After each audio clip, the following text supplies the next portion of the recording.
التمسك بالأثر نجاه.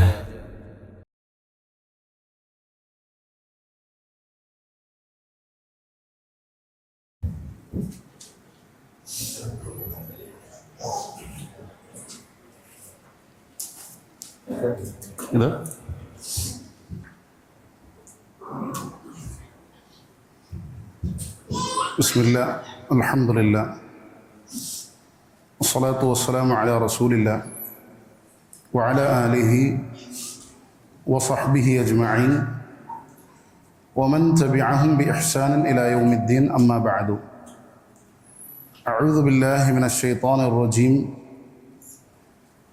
يا أيها الذين آمنوا اتقوا الله حق تقاته ولا تموتن إلا وأنتم مسلمون.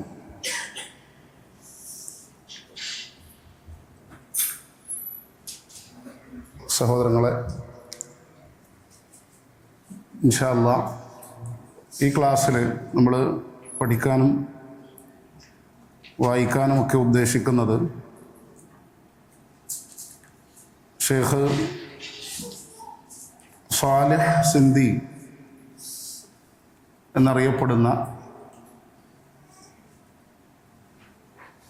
പണ്ഡിതൻ്റെ അശ്റു മസായില മുഹിമ്മ ഫിസ്റിയാം എന്ന ചെറിയൊരു കിതാബാണ്. പ്രധാനപ്പെട്ട 10 മസ്അലകൾ ഫിസ്റിയാം, നോമ്പുമായി ബന്ധപ്പെട്ട.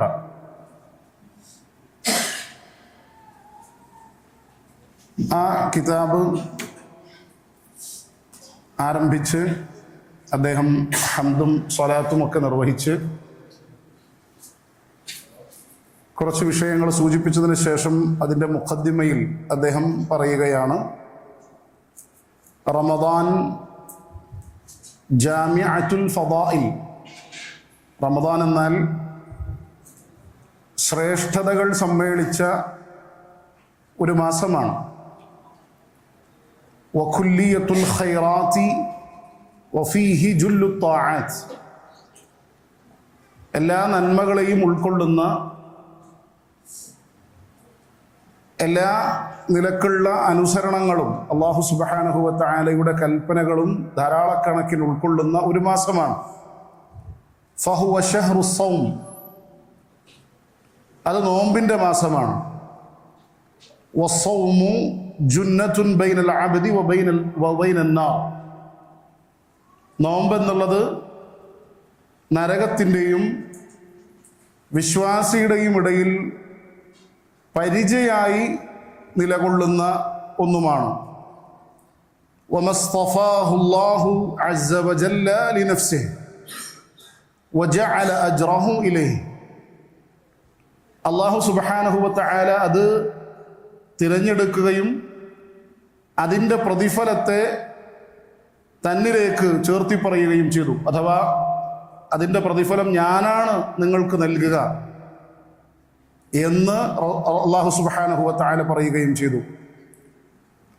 വഹുവ ശഹ്റു സ്വലാ ഫർദിഹാ വനഫ്ലിഹാ.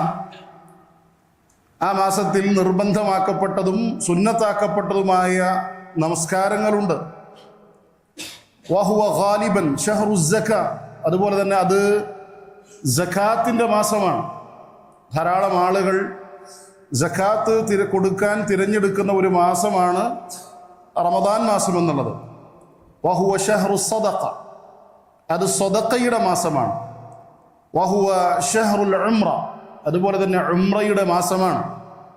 കാരണം ഇതിൽ ഉംറതു ഫീഹി അജ്റുഹാ കഅജ്രി ഹജ്ജത്തിൻ മഅൻ നബി സല്ലല്ലാഹു അലൈഹി വസല്ലം. ആ മാസത്തിൽ നമ്മൾ നിർവഹിക്കുന്ന ഉംറ അത് റസൂലുള്ളാഹി സ്വല്ലല്ലാഹു അലൈഹി വസല്ലമയോടൊപ്പം ചെയ്യുന്ന ഹജ്ജിൻ്റെ പ്രതിഫലമായിരിക്കും എന്ന് ഹദീസിൽ സ്ഥിരപ്പെട്ടതാണ്. വഹുവ ശഹ്റു ദിക്രി വഹുവ ശഹ്റുൽ ഖുർആൻ. അത് ദിക്റിൻ്റെയും ഖുർആനിൻ്റെയും ഒക്കെ മാസമാണ്. അതുകൊണ്ട് തന്നെ ഇന്നഹു ശഹ്റുൻ കുല്ലുഹു റഹ്മ വകുല്ലുഹു മഗ്ഫിറ വകുല്ലുഹു ഇത്ഖും മിനൻ നാർ. ഈ മാസം അത് മുഴുവനായും അള്ളാഹുവിൻ്റെ കാരുണ്യവും അതുപോലെ തന്നെ പാപമോചനത്തിൻ്റെതും നരകത്തിൽ നിന്ന് മോചിപ്പിക്കുകയും ചെയ്യുന്ന മാസമാണ്. അതുകൊണ്ട് ഫശഹ്റുൻ ഹാദാ ഫദ്ലുഹു വത്താഅതു ഫീഹി ഹാദാ അജ്റുഹാ, ഇങ്ങനെയൊക്കെയാണ് കാര്യങ്ങളെങ്കിൽ, അഥവാ ഇത്രമാത്രം ശ്രേഷ്ഠതകൾ ഉൾക്കൊള്ളുന്ന, ഇത്രമാത്രം പ്രതിഫലം ഉൾക്കൊള്ളുന്ന ഒരു മാസമാണിത് എങ്കിൽ ഹരിയും ബിൽ മുസ്ലിമി അൻ യതഫഖഹ ഫി അഹ്കാമിഹി, ഒരു മുസ്ലിം എന്ത് ചെയ്തിരിക്കണം? ഈ മാസത്തിൽ അതുമായി ബന്ധപ്പെട്ട അഹ്കാമുകൾ അയാൾ ആഴത്തിൽ പഠിച്ചിരിക്കുകയും അറിഞ്ഞിരിക്കുകയും ചെയ്യേണ്ടതുണ്ട്. എന്നിട്ട് ശേഷം ഷെയ്ഖ് അത് മുഖദ്ദിമ പറഞ്ഞ് അവസാനിപ്പിക്കുകയാണ്. വഖദ് ഇൻതഖൈതു മിൻ ഹാദിഹി അഹ്കാമഹു 10 മസാഇൽ, ഞാനിതിൽ നിന്ന് 10ഓളം മസ്അലകൾ, അഥവാ നോമ്പുമായി ബന്ധപ്പെട്ട വളരെ പ്രധാനപ്പെട്ട 10ഓളം മസ്അലകൾ ഞാൻ തിരഞ്ഞെടുത്തു. റഅയ്തു അന്നഹാ മിൻ അഹമ്മി മാ യഹ്താജുൽ മുസ്ലിമു ഇലാ മഅരിഫതിഹി, ഒരു മുസ്ലിമിന് ഏറ്റവും പ്രാധാന്യപൂർവ്വം അറിഞ്ഞിരിക്കേണ്ട മസ്അലകളാണവ എന്നതുകൊണ്ടാണ് ഞാൻ ഈ പറയപ്പെട്ട 10 മസ്അലകൾ തിരഞ്ഞെടുത്തത് എന്ന് പറഞ്ഞതിന് ശേഷം ഷെയ്ഖ് ഓരോ മസ്അലകളായി സൂചിപ്പിക്കുകയാണ്.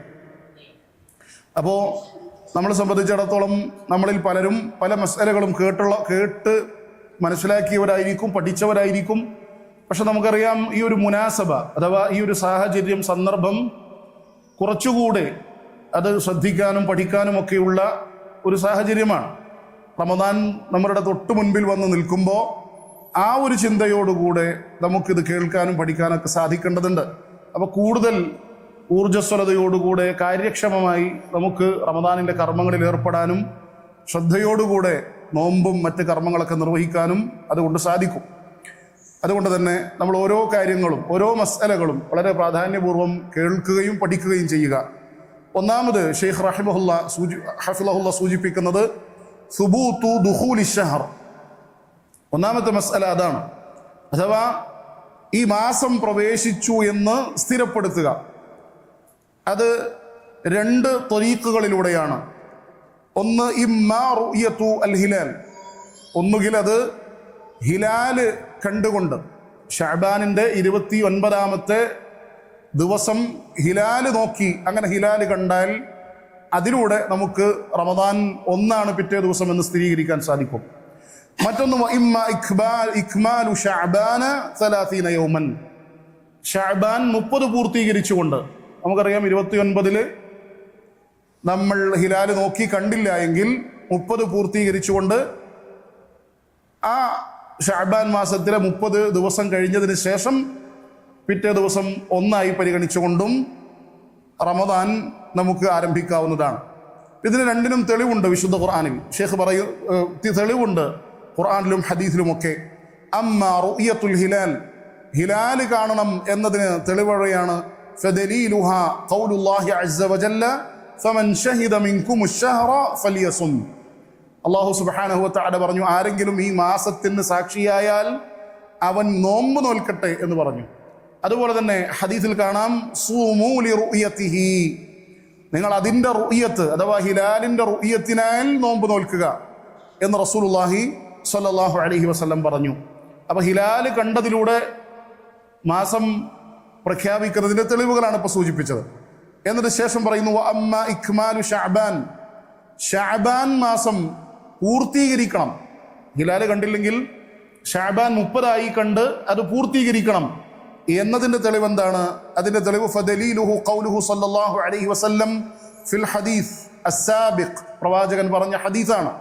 അവിടെ നിന്ന് പറഞ്ഞു ഫഇൻ ഗുമ്മ അലൈക്കും ഫഅക്മിലു ഇദ്ദത ശഅബാന 30, നിങ്ങൾക്ക് ആ ദിവസം മറയിടപ്പെട്ട, അഥവാ നമ്മൾ 29 ഹിലാല് നോക്കാൻ വേണ്ടി പോകുമ്പോൾ ഏതെങ്കിലും കാരണവശാൽ അത് മറയിടപ്പെട്ടാൽ, കാർമേഘമോ മറ്റെന്തെങ്കിലുമൊക്കെ കൊണ്ട് മറയിടപ്പെട്ടാൽ നിങ്ങൾ ശഅബാൻ 30 പൂർത്തീകരിക്കുക എന്ന് റസൂലുള്ളാഹി സ്വല്ലല്ലാഹു അലൈഹി വസല്ലം പറഞ്ഞു. അപ്പോൾ അതാണ് ഇതിന് വ്യക്തമായ മറ്റൊരു തെളിവ്.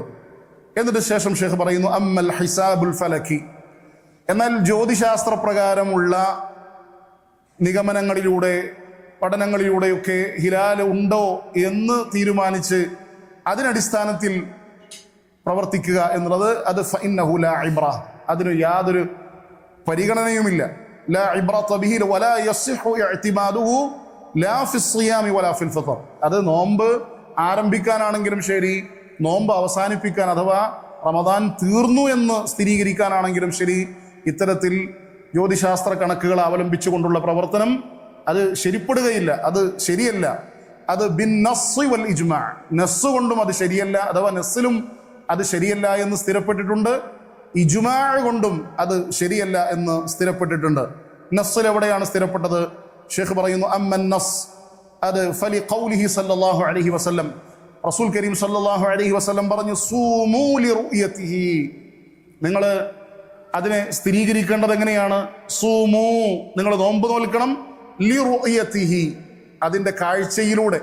അവിടെ കാഴ്ചയാണ് റസൂലുള്ളാഹി സ്വല്ലല്ലാഹു അലൈഹി വസല്ലമ മാനദണ്ഡമായി നിശ്ചയിച്ചത്.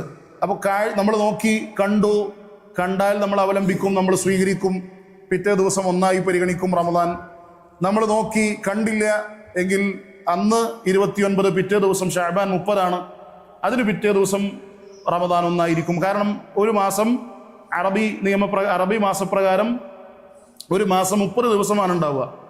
അപ്പം അതുകൊണ്ട് തന്നെ ഷഅബാൻ 29 നോക്കി കണ്ടില്ലെങ്കിൽ പിറ്റേ ദിവസം 30, പിന്നെ അതിന് ശേഷം എന്ത് ചെയ്യേണ്ട ആവശ്യമില്ല, ഹിലാല് നോക്കേണ്ട ആവശ്യമില്ല. അപ്പോൾ പിന്നെ അതിൻ്റെ പിറ്റേ ദിവസം റമദാൻ ഒന്നായി പരിഗണിച്ചുകൊണ്ട് നോമ്പ് നോൽക്കാവുന്നതാണ്.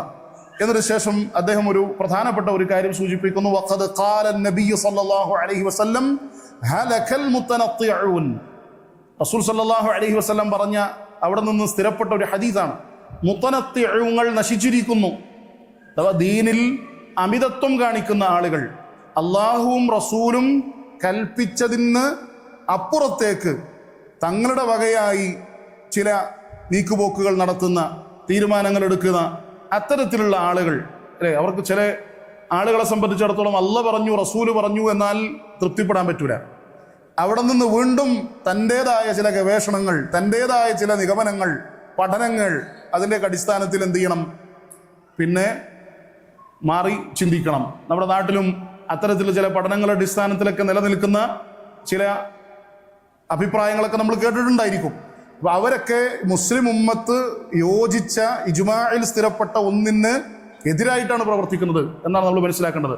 നുസൂസുകളിൽ സ്ഥിരപ്പെട്ടിട്ടുണ്ട്, അതുപോലെ തന്നെ ഇജ്മാഇനും എതിരാണ്. അതാണ് ശേഷം ഷെയ്ഖ് പറയുന്നത് അമ്മൽ ഇജ്മാ, ഇജ്മാഇൽ സ്ഥിരപ്പെട്ടിട്ടുണ്ട്. ഫഖദ് നഖലൽ ഇജ്മാഅ അലാ അദമിൽ ഇഅ്തിമാദിൽ ഹിസാബിൽ ഫലകി, ഇത്തരത്തിൽ ഈ ജ്യോതിശാസ്ത്ര കണക്കുകളുടെ അടിസ്ഥാനത്തിൽ തീരുമാനമെടുക്കരുത്, അതിനെ അവലംബിച്ചുകൊണ്ട് റമദാൻ പരിഗണിക്കരുത്, അല്ലെങ്കിൽ അത് റമദാൻ അവസാനിച്ചു എന്നതിനെ പരിഗണിക്കരുത് എന്നതിന് പല പണ്ഡിതന്മാരും ഇജ്മാ ഉദ്ധരിച്ചിട്ടുണ്ട്. അതിൽപ്പെട്ട ഒന്നാണ് അൽ ഖറാഫി അൽ മാലിക്കി, മാലിക്കി മദ്ഹബിൽപ്പെട്ട ഖറാഫി എന്ന അറിയപ്പെട്ട ഒരു പണ്ഡിതൻ.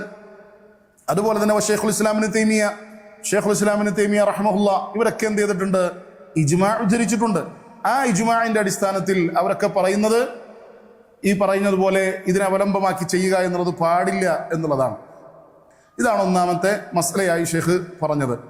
രണ്ടാമത്തെ മസ്അല ഷെയ്ഖ് പറയുന്നു സൗമു യൗമി ശക്കി വഹുവ അസ്സലാസൂന മിൻ ശഅബാൻ, ഷഅബാനിന്റെ 30 നോമ്പ് നോൽക്കൽ. അതിനെ ഷെയ്ഖ് ഹഫിളഹുല്ലാഹ് പറഞ്ഞത് യൗമുശക്ക് എന്നാണ്. എന്തുകൊണ്ട് ആ ദിവസത്തെ യൗമുശക്ക് എന്ന് പറഞ്ഞു? നമുക്കറിയാം ഷക്ക് എന്ന് പറഞ്ഞാൽ സംശയം എന്നാണ്. സംശയത്തിന്റെ ദിവസം നോൽക്കുന്ന നോമ്പ് അത് പാടില്ലാത്തതാണ്. അതേതാണ് ആ ദിവസം? ഷഅബാൻ 30. അതെന്തുകൊണ്ടാണ് അങ്ങനെ പറയാനുള്ള കാരണം?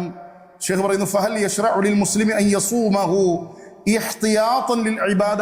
ചില ആളുകൾ 30 അഥവാ ഷഅബാൻ 29 ഹിലാല് നോക്കി അവിടെ ഏതെങ്കിലും നിലക്ക് ആകാശത്ത് മറയിടപ്പെട്ടു, ആകാശത്ത് കാർമേഘം കൊണ്ടോ മറ്റെന്തെങ്കിലുമൊക്കെ കാരണങ്ങൾ കൊണ്ടോ മറയിടപ്പെട്ടാൽ അവർ ഒരു ഇഹ്തിയാത്തിന്റെ ബാബിൽ, ഒരു മുൻകരുതലിന്റെ ബാബിൽ എന്ത് ചെയ്യണം? പിറ്റേ ദിവസം ഒന്നായി പരിഗണിച്ചുകൊണ്ട്, റമദാൻ ഒന്നായി പരിഗണിച്ചുകൊണ്ട് നോമ്പ് ആരംഭിക്കുന്ന ഒരു പ്രവണത, ഒരു പ്രവർത്തനം, അത് യഥാർത്ഥത്തിൽ പാടില്ലാത്തതാണ്. അത് യൗമുശക്കാണ് പിറ്റേ ദിവസം എന്നുള്ളത്. ആവാനും ആവാതിരിക്കാനും സാധ്യതയുണ്ട്. കാരണം നമ്മൾ നോക്കിയപ്പോൾ കണ്ടില്ല, നമ്മൾ ഹിലാല് നോക്കിയപ്പോൾ കണ്ടില്ല. അപ്പൊ കണ്ടില്ല, അവിടെ ഉണ്ടാവാൻ സാധ്യതയുണ്ട്. നമ്മൾ നോക്കിയപ്പോൾ കണ്ടില്ല, യഥാർത്ഥത്തിൽ കാണാത്ത അവസ്ഥയിൽ നമ്മൾ എന്താ ചെയ്യേണ്ടത്? അത് ഹദീസിൽ സ്ഥിരപ്പെട്ടിട്ടുണ്ട്.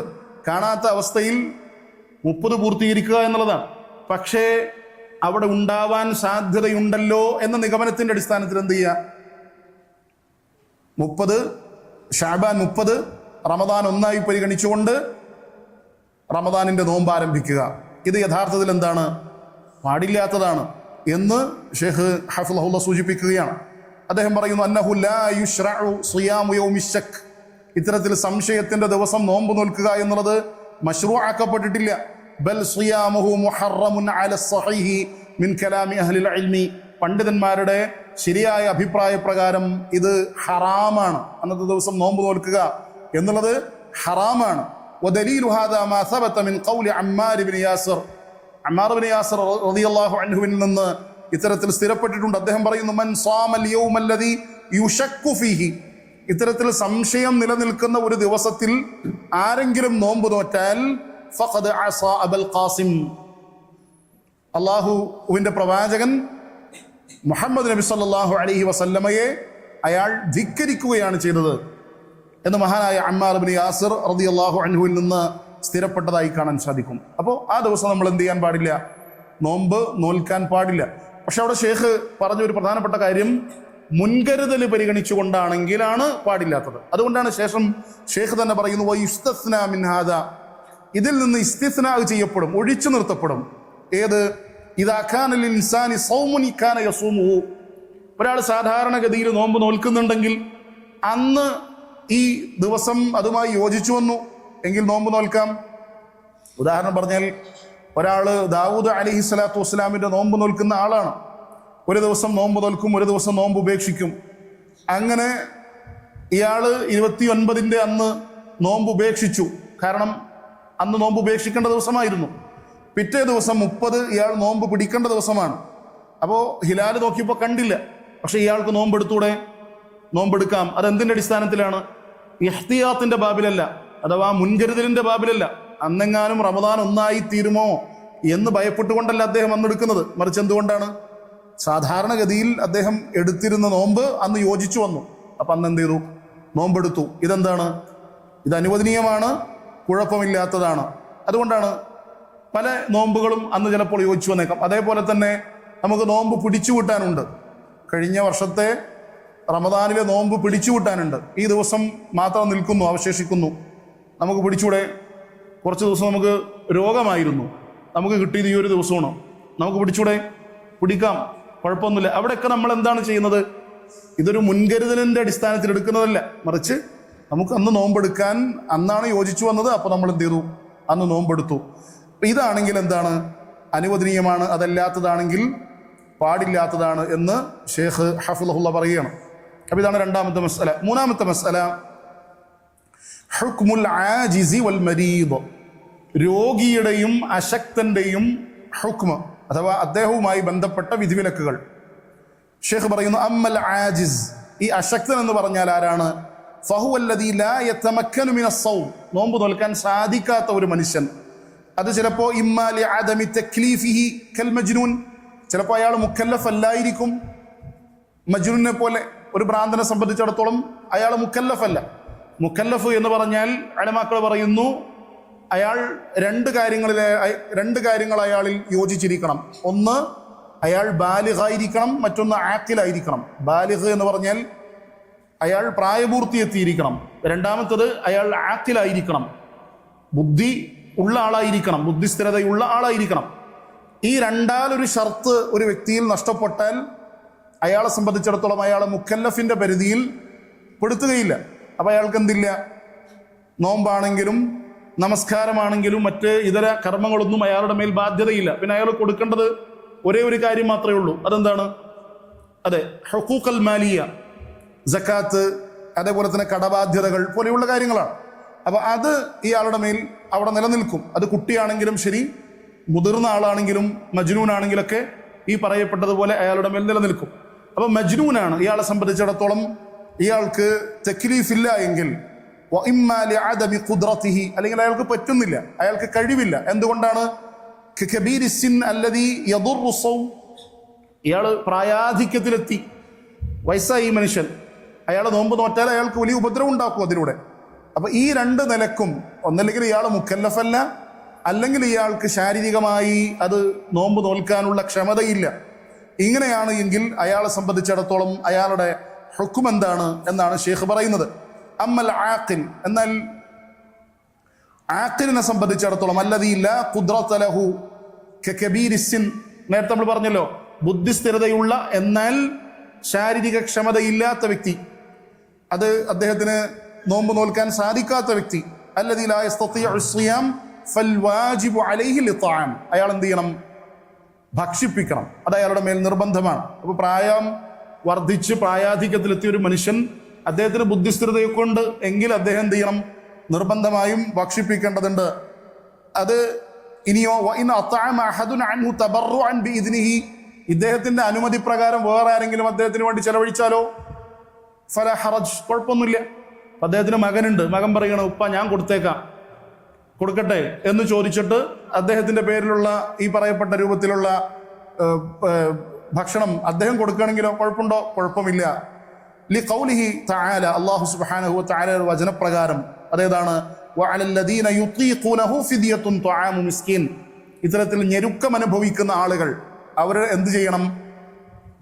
ഫിദിയായിക്കൊണ്ട് ഒരു പാവപ്പെട്ടവന് ഭക്ഷിപ്പിക്കേണ്ടതാണ് എന്ന് അല്ലാഹു സുബ്ഹാനഹു വ തആല പറയുന്നു. ഇബ്നു അബ്ബാസ് റളിയല്ലാഹു അൻഹു പറയാണ്, ഖാല ഇബ്നു അബ്ബാസ് റളിയല്ലാഹു അൻഹുമ, അതാരാണ് അവർ? അഥവാ ഈ ഞെരുക്കത്തോടുകൂടെ നിർവഹിക്കേണ്ടുന്നവർ ആരാണ്?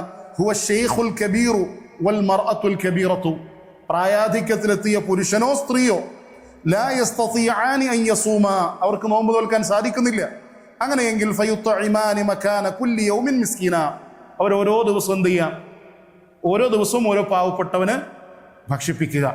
അപ്പോൾ 30 ദിവസം നോമ്പ് നോൽക്കാൻ സാധിക്കാത്ത ഒരു മനുഷ്യനെ സംബന്ധിച്ചിടത്തോളം 30 ദിവസം അവര് 30 പാവപ്പെട്ടവർക്ക് എന്ത് ചെയ്യാം?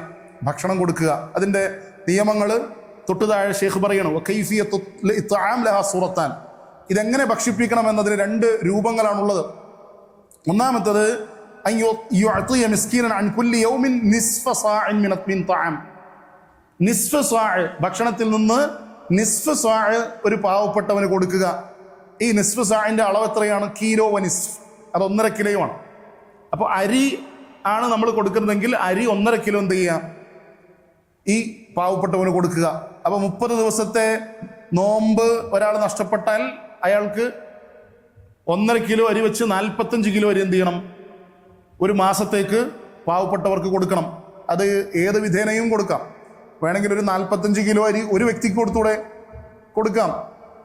45 കിലോ അരി നമ്മൾ 4 പകുത്ത് 4 പേർക്ക് കൊടുത്തൂടെ? കൊടുക്കാം. 10 കിലോ വെച്ചോ 15 കിലോ വെച്ചോ ഒക്കെ തരം തിരിച്ചിട്ട് 3 പേർക്ക് കൊടുത്തൂടെ? കൊടുക്കാം. ഏത് നിലക്കും എന്ത് ചെയ്യാം? നമുക്ക് ആ 45 കിലോ അരി കൊടുക്കാം. രണ്ടാമത്തത് അസ്സൂറ അസ്സാനി അൻ യജ്മഅ അൽ മസാകിൻ ബിഅദദിൽ അയ്യാം, ഈ നഷ്ടപ്പെട്ട നോമ്പിന്റെ കണക്ക് പ്രകാരമുള്ള സാധുക്കളെ വിളിച്ചു കൂട്ടുക. ഇപ്പൊ 30 ദിവസവും നോമ്പ് നഷ്ടപ്പെട്ടിട്ടുണ്ടെങ്കിൽ 30 പാവപ്പെട്ടവരെ വിളിക്കുക. 30 പാവപ്പെട്ടവരെ വിളിച്ചിട്ട് എന്ത് ചെയ്യുക? അവർക്ക് ഭക്ഷണം തയ്യാറാക്കുക. എന്നിട്ട് അവരെ എല്ലാവരെയും ഇരുത്തി ഭക്ഷിപ്പിക്കുക. ഇത് ആരിൽ നിന്ന് സ്ഥിരപ്പെട്ടിട്ടുണ്ട്? നമ്മൾ കേട്ടിട്ടുണ്ടായിരിക്കും. ഇങ്ങനെ ചെയ്തത് ആരിൽ നിന്ന് സ്ഥിരപ്പെട്ടിട്ടുണ്ട്? സ്വഹാബികളിൽപ്പെട്ട അനസ് റളിയല്ലാഹു അൻഹുവിൽ നിന്ന് സ്ഥിരപ്പെട്ടിട്ടുണ്ട്. അദ്ദേഹം ഇത്തരത്തിൽ എന്ത് ചെയ്തു?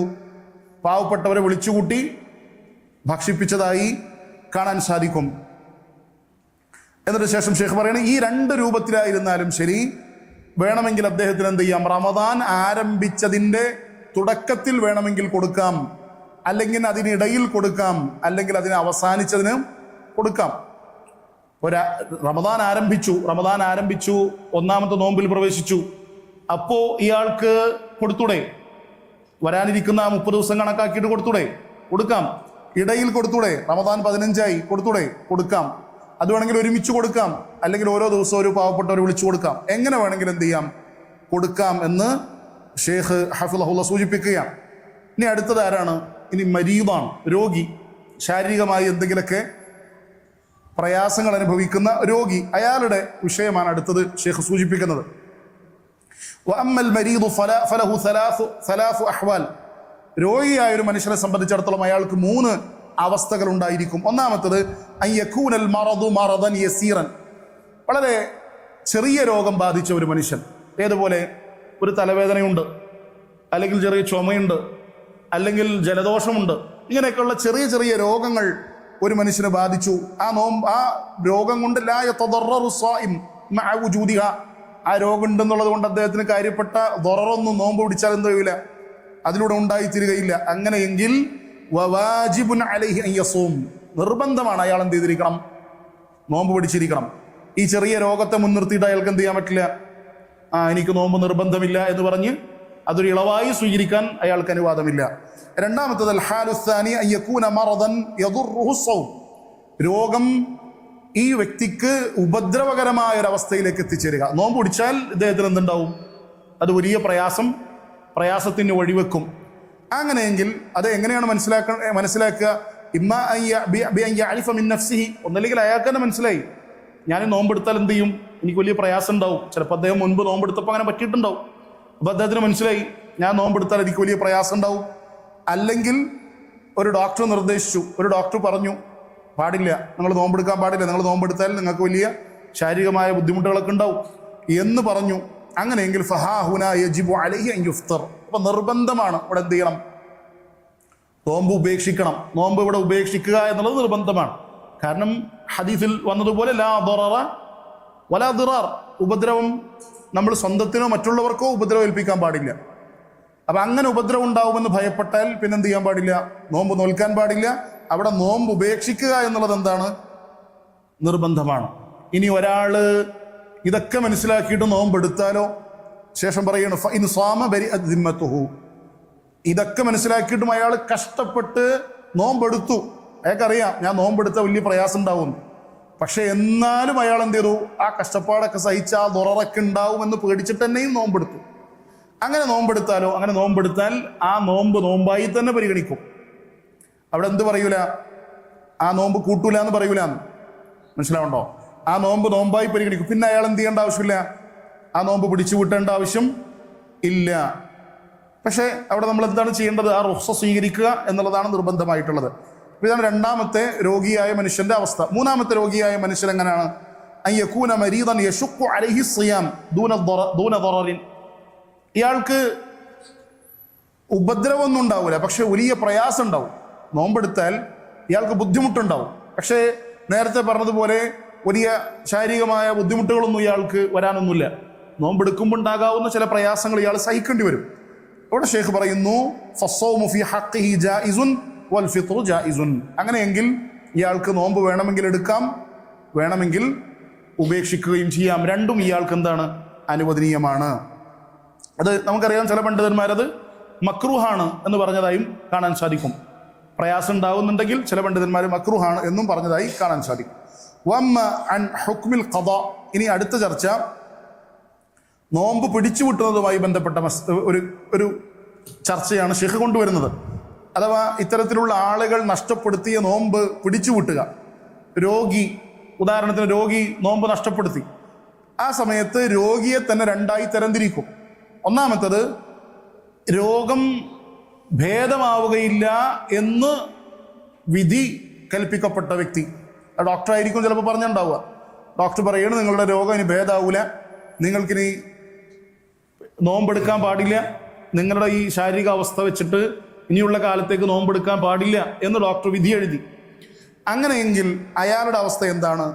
അതല്ല, വേറൊരാളെ സംബന്ധിച്ചിടത്തോളം അയാൾക്ക് ശക്തമായ രോഗമൊക്കെ ഉണ്ട്, പക്ഷെ അയാൾക്ക് പ്രതീക്ഷയുണ്ട് കുറച്ച് നാൾക്ക് ശേഷം എന്ത് ചെയ്യും, ആ രോഗം ശിഫയാകും എന്ന് അയാൾക്ക് പ്രതീക്ഷയുണ്ടെങ്കിൽ അവർ രണ്ട് ഹുക്കുമായിട്ടാണ് എന്ത് ചെയ്യുക, തരംതിരിക്കുക. പ്രതീക്ഷയുള്ള വ്യക്തിയാണെങ്കിൽ അയാളെ സംബന്ധിച്ചിടത്തോളം എന്ത് ചെയ്യണം, നിർബന്ധമായും നോമ്പ് പിടിച്ചുവിട്ടണം. എന്നാൽ പ്രതീക്ഷയില്ലാത്ത വ്യക്തിയാണെങ്കിലോ, അഥവാ നേരത്തെ പറഞ്ഞതുപോലെ ഡോക്ടർ വിധി എഴുതിയ വ്യക്തിയാണെങ്കിലോ, ഷെയ്ഖ് പറയുന്നു ഫഹാദ ലാ ഖദാ അലൈഹി ബിസബബി ഫിത്രിഹി, അയാൾ നോമ്പ് പിടിച്ചുവിട്ടേണ്ട ആവശ്യമില്ല. കാരണം അയാൾക്ക് നോമ്പ് പിടിച്ചുവിട്ടാൻ ഇനി പറ്റണമെന്നില്ല, കാരണം അയാൾക്ക് അതിന് സാധിക്കുകയില്ല. മറിച്ച് അയാൾ എന്ത് ചെയ്യണം, അയാള് പിന്നെ ഈ ദിവസത്തേത് ഭക്ഷിപ്പിച്ചാൽ മതിയാവും. രണ്ടാമത്തേത് നേരത്തെ സൂചിപ്പിച്ചതുപോലെ ഭേദപ്പെടും എന്ന് പ്രതീക്ഷയുള്ള വ്യക്തി, അയാളെ സംബന്ധിച്ചിടത്തോളം അയാൾക്ക് നോമ്പ് ഉപേക്ഷിക്കാം.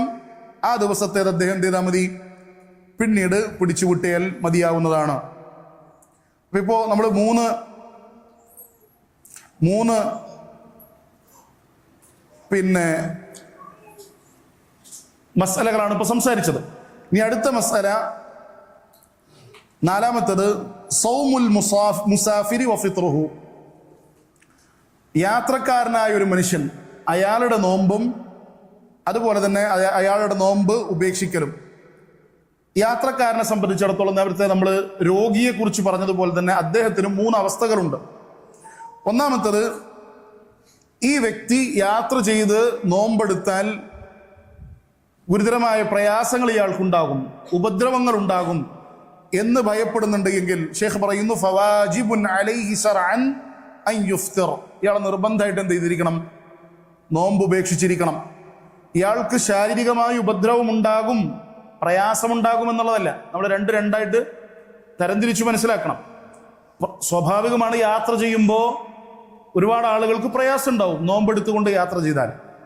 പക്ഷേ നോമ്പെടുത്തുകൊണ്ട് യാത്ര ചെയ്താൽ ചിലപ്പോൾ ഉപദ്രവം ഉണ്ടാവും.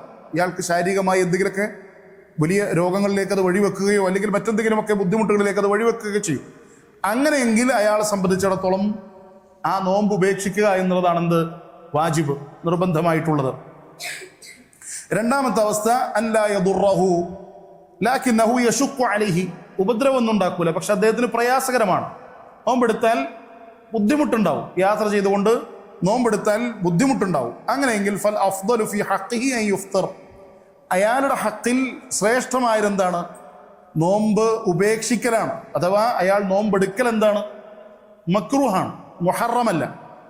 ഒരാൾ യാത്ര ചെയ്തുകൊണ്ട് നോമ്പെടുത്തുകൊണ്ട് യാത്ര ചെയ്താൽ അയാൾക്കതിലൂടെ പ്രയാസമുണ്ടാകുമെങ്കിൽ അയാളെ സംബന്ധിച്ചിടത്തോളം നോമ്പ് ഉപേക്ഷിക്കലാണ് അഫ്ദൽ. അത് നേരത്തെ നമ്മൾ പറഞ്ഞതുപോലെ തന്നെയാണ്. ഇയാൾ നോമ്പെടുത്താലോ കുഴപ്പമുണ്ടോ? നോമ്പെടുത്താൽ നോമ്പ് വീടൂലേ? നോമ്പ് വീടും. തൊട്ട് മുമ്പുള്ള ആളുടെയും കാര്യം അങ്ങനെ തന്നെയാണ്. ഇയാൾക്ക് ദുററുണ്ടാകുമെന്ന് ഭയപ്പെട്ടിട്ടും ഇയാൾ എന്ത് ചെയ്തു? യാത്രക്കാരനായി നോമ്പെടുത്തു. ആ നോമ്പ് പിന്നെ പിടിച്ചുവിട്ടേണ്ടതുണ്ടോ? പിടിച്ചുവിട്ടേണ്ടതില്ല. ഇയാളും മശക്കത്ത് തരണം ചെയ്തുകൊണ്ട് ഇയാൾ നോമ്പെടുത്തു എങ്കിൽ ഇയാളും എന്ത് ചെയ്യേണ്ട ആവശ്യമില്ല, പിന്നീട് നോമ്പ് പിടിച്ചുവിട്ടേണ്ട ആവശ്യമില്ല. ഇയാളുടെ നോമ്പ് നോമ്പായി തന്നെ പരിഗണിക്കും. പക്ഷെ ഇയാൾ നോമ്പ് ഉപേക്ഷിക്കലാണെന്ത്? അഫ്ദൽ. നോമ്പ് എടുക്കുക എന്നുള്ളത് എന്താണ്? മക്രൂഹാക്കപ്പെട്ട കാര്യമായിട്ടാണ് ഉലമാക്കൾ പറയുന്നത്. കാരണം എന്താണ്?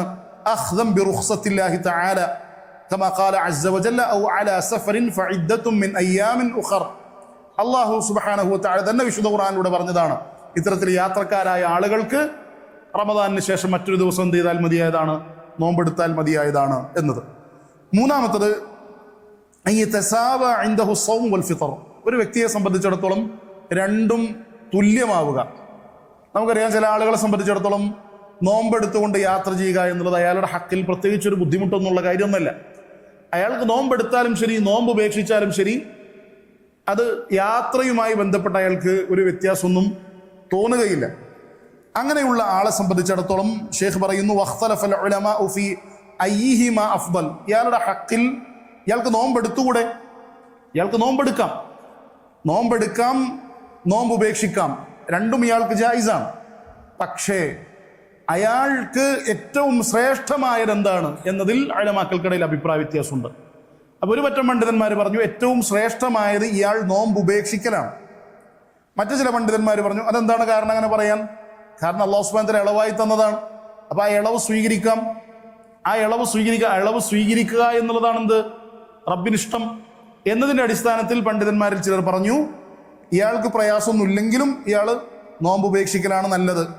മറ്റു ചില പണ്ഡിതന്മാർ പറഞ്ഞു ഇല്ല, ഇയാൾ നോമ്പെടുക്കലാണ് അഫ്ദൽ. അതിന്റെ കാരണം എന്താണ്? കാരണം ഇയാളെ സംബന്ധിച്ചിടത്തോളം രണ്ടും തുല്യമാണ്. പിന്നീട് ഇയാൾ നോമ്പെടുക്കാൻ വേണ്ടി മാറ്റിവെച്ചാൽ ഇപ്പോൾ ഇയാൾ നോമ്പെടുക്കുന്നതിനേക്കാൾ ചിലപ്പോൾ പ്രയാസമായി വന്നേക്കാം. ഇപ്പോൾ ഉള്ള അവസ്ഥ ഇരിക്കില്ലല്ലോ പിന്നീട്. അപ്പോൾ അയാൾക്ക് കൂടുതൽ എളുപ്പം എന്താണ്? ഇപ്പോൾ നോമ്പെടുക്കലാണ്. കാരണം അയാൾക്ക് രണ്ടും തുല്യമാണ്. അയാളെ സംബന്ധിച്ചിടത്തോളം അയാളുടെ ഉത്തരവാദിത്തത്തിൽ നിന്ന് അയാൾക്ക് രക്ഷപ്പെടാനും സാധിക്കും, അല്ലേ? അയാളത് നിർവഹിച്ചു കഴിഞ്ഞാൽ പിന്നെ അയാൾ ആ ഉത്തരവാദിത്തം പിന്നീട് നിർവഹിക്കാൻ, സുന്നത്ത് നോമ്പ് നമുക്ക് എത്രയും പിടിക്കാം, പക്ഷെ നിർബന്ധമായ നോമ്പ് നമ്മുടെ ഹക്കിൽ എന്താണ്? അതവിടെ നിലനിൽക്കും. അതുകൊണ്ട് തന്നെ ആ അവസരത്തിൽ അയാൾക്ക് പ്രയാസമൊന്നുമില്ലെങ്കിൽ ആ നോമ്പെടുക്കലാണ് അയാൾക്ക് അഫ്ദലായിട്ടുള്ളത് എന്ന് ഉലമാക്കളിൽ പലരും പറഞ്ഞു. അല്ലാഹു അലം. അതുകൊണ്ട് തന്നെ ആ വ്യക്തി നോമ്പെടുക്കലായിരിക്കും അയാൾക്ക് അഫ്ദലായിട്ടുള്ളത്. ഇനി അയാൾ നോമ്പ് ഉപേക്ഷിച്ചാൽ കുഴപ്പമുണ്ടോ? ഇല്ല. അത് യാത്രയിൽ പലരും സ്വഹാബികൾ ഹദീസിൽ സ്ഥിരപ്പെട്ടതാണ്. സ്വഹാബികളിൽ ചിലർ നോമ്പെടുക്കാറുണ്ടായിരുന്നു, മറ്റു ചിലർ നോമ്പ് ഉപേക്ഷിക്കാറുണ്ടായിരുന്നു. അവർ പരസ്പരം എന്ത് ചെയ്യാറുണ്ടായിരുന്നില്ല? ആക്ഷേപിക്കാറുണ്ടായിരുന്നില്ല. എന്തേ നീ നോമ്പെടുക്കാത്തത് എന്ന് ചോദിക്കൂല. മനസ്സിലാവുണ്ടോ? നോമ്പെടുത്ത ആളോട് എന്തേ നീ നോമ്പെടുത്തത് എന്നും അവർ പരസ്പരം ആക്ഷേപിച്ചുകൊണ്ട് ചോദിക്കാറുണ്ടായിരുന്നില്ല. ഇതാണ് 4ാമത്തെ മസ്അല. ഇനി 5ാമത്തെ മസ്അല സിയാമുൽ ഹാമിൽ വൽ മുർദിഅ. ഗർഭിണിയും മുലയൂട്ടുന്നവരുമായ സ്ത്രീകളുടെ നോമ്പ്. ഷെയ്ഖ് പറയുന്നു ഇവർക്ക് 2 ഹാലുകളുണ്ട്, 2 അവസ്ഥകളുണ്ട്. ഒന്നാമത്തെ അവസ്ഥ, ഇവർക്ക് നോമ്പെടുത്താൽ പ്രയാസമില്ലാതിരിക്കുന്ന അവസ്ഥ.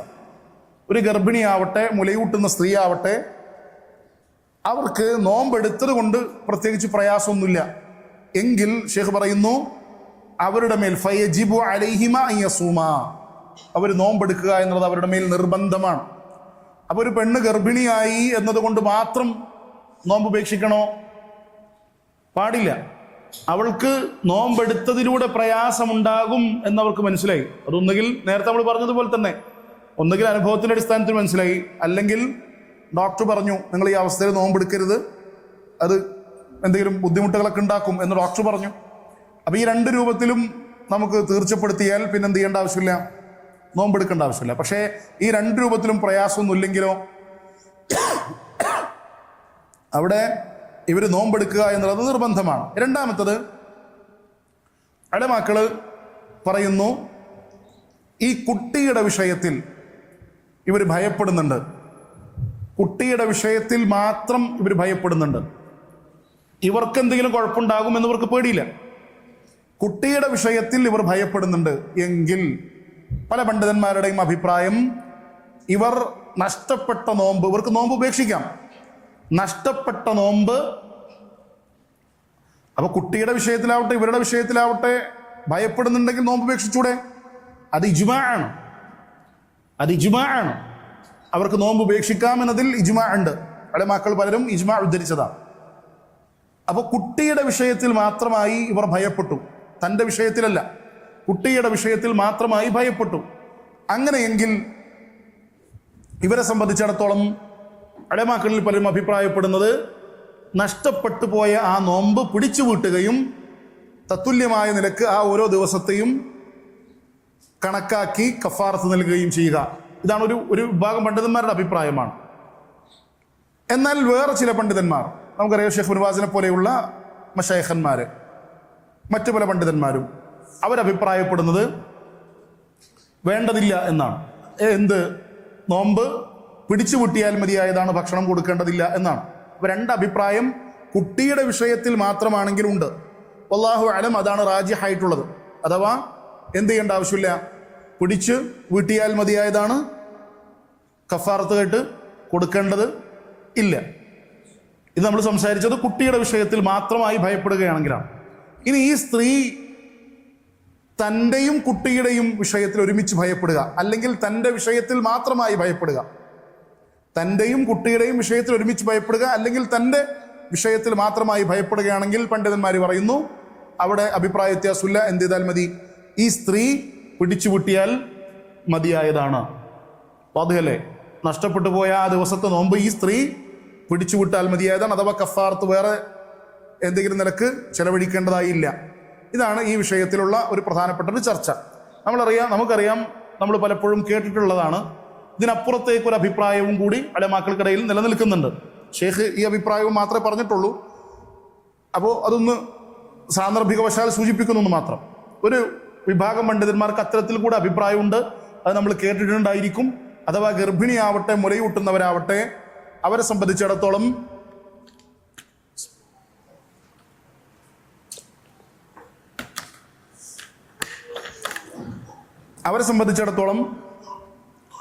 നോമ്പ് പിടിച്ചുവിട്ടേണ്ടതില്ല എന്നൊരഭിപ്രായം പല പണ്ഡിതന്മാരിൽ നിന്നും ഉദ്ധരിക്കപ്പെടുന്നുണ്ട്. അത് അവർ തെളിവ് പിടിക്കുന്നത് ഇബ്നു അബ്ബാസ്, ഇബ്നു ഉമർ റളിയല്ലാഹു അൻഹുമ അവരെ പോലെയുള്ള സ്വഹാബികളുടെ അസറുകളാണ്. ഇങ്ങനൊരു അഭിപ്രായം കൂടെ നിലനിൽക്കുന്നതായിട്ട് കാണാൻ സാധിക്കും. അതിന് അവരുടേതായ തെളിവുകളൊക്കെ നിലനിൽക്കുന്നുണ്ട്. പക്ഷേ നമ്മൾ മനസ്സിലാക്കേണ്ട ഒരു കാര്യം, നമുക്കറിയാം ഇത് അർക്കാനുൽ ഇസ്ലാമുമായി ബന്ധപ്പെട്ട വിഷയങ്ങളാണ്, അല്ലേ? നോമ്പ്, സക്കാത്ത്, റമദാനിലെ നോമ്പ്, സക്കാത്ത്, അതുപോലെ തന്നെ നമസ്കാരം, ഇതൊക്കെ എന്താണ്? അർക്കാനുൽ ഇസ്ലാമുമായി ബന്ധപ്പെട്ട കാര്യങ്ങൾ. അതുകൊണ്ട് തന്നെ പല പണ്ഡിതന്മാരും പറയുന്നത് ഇങ്ങനൊരു അഭിപ്രായം നിലനിൽക്കുന്നുണ്ട് എങ്കിൽ പോലും സൂക്ഷ്മതയ്ക്ക് നല്ലത് എന്താണ്? ഈ സ്ത്രീ പിടിച്ചുകൂട്ടലായിരിക്കും എന്നാണ് പല പണ്ഡിതന്മാരും അഭിപ്രായപ്പെടുന്നത്. വല്ലാഹു അലം. അതേതായിരുന്നാലും അതുകൊണ്ട് തന്നെ നഷ്ടപ്പെട്ടു പോയ നോമ്പുകൾ ഗർഭിണിയാവട്ടെ മുലയൂട്ടുന്നവരാവട്ടെ പിടിച്ചു വിട്ടുന്നതായിരിക്കും ഏറ്റവും നല്ലത് എന്നാണ് മനസ്സിലാക്കാൻ സാധിക്കുന്നത്. അപ്പോൾ 5 മസ്അലകൾ കഴിഞ്ഞു. ഇനി 6ാമത്തെ മസ്അല സിയാമുൽ ഹായിദ് വന്നുഫസ.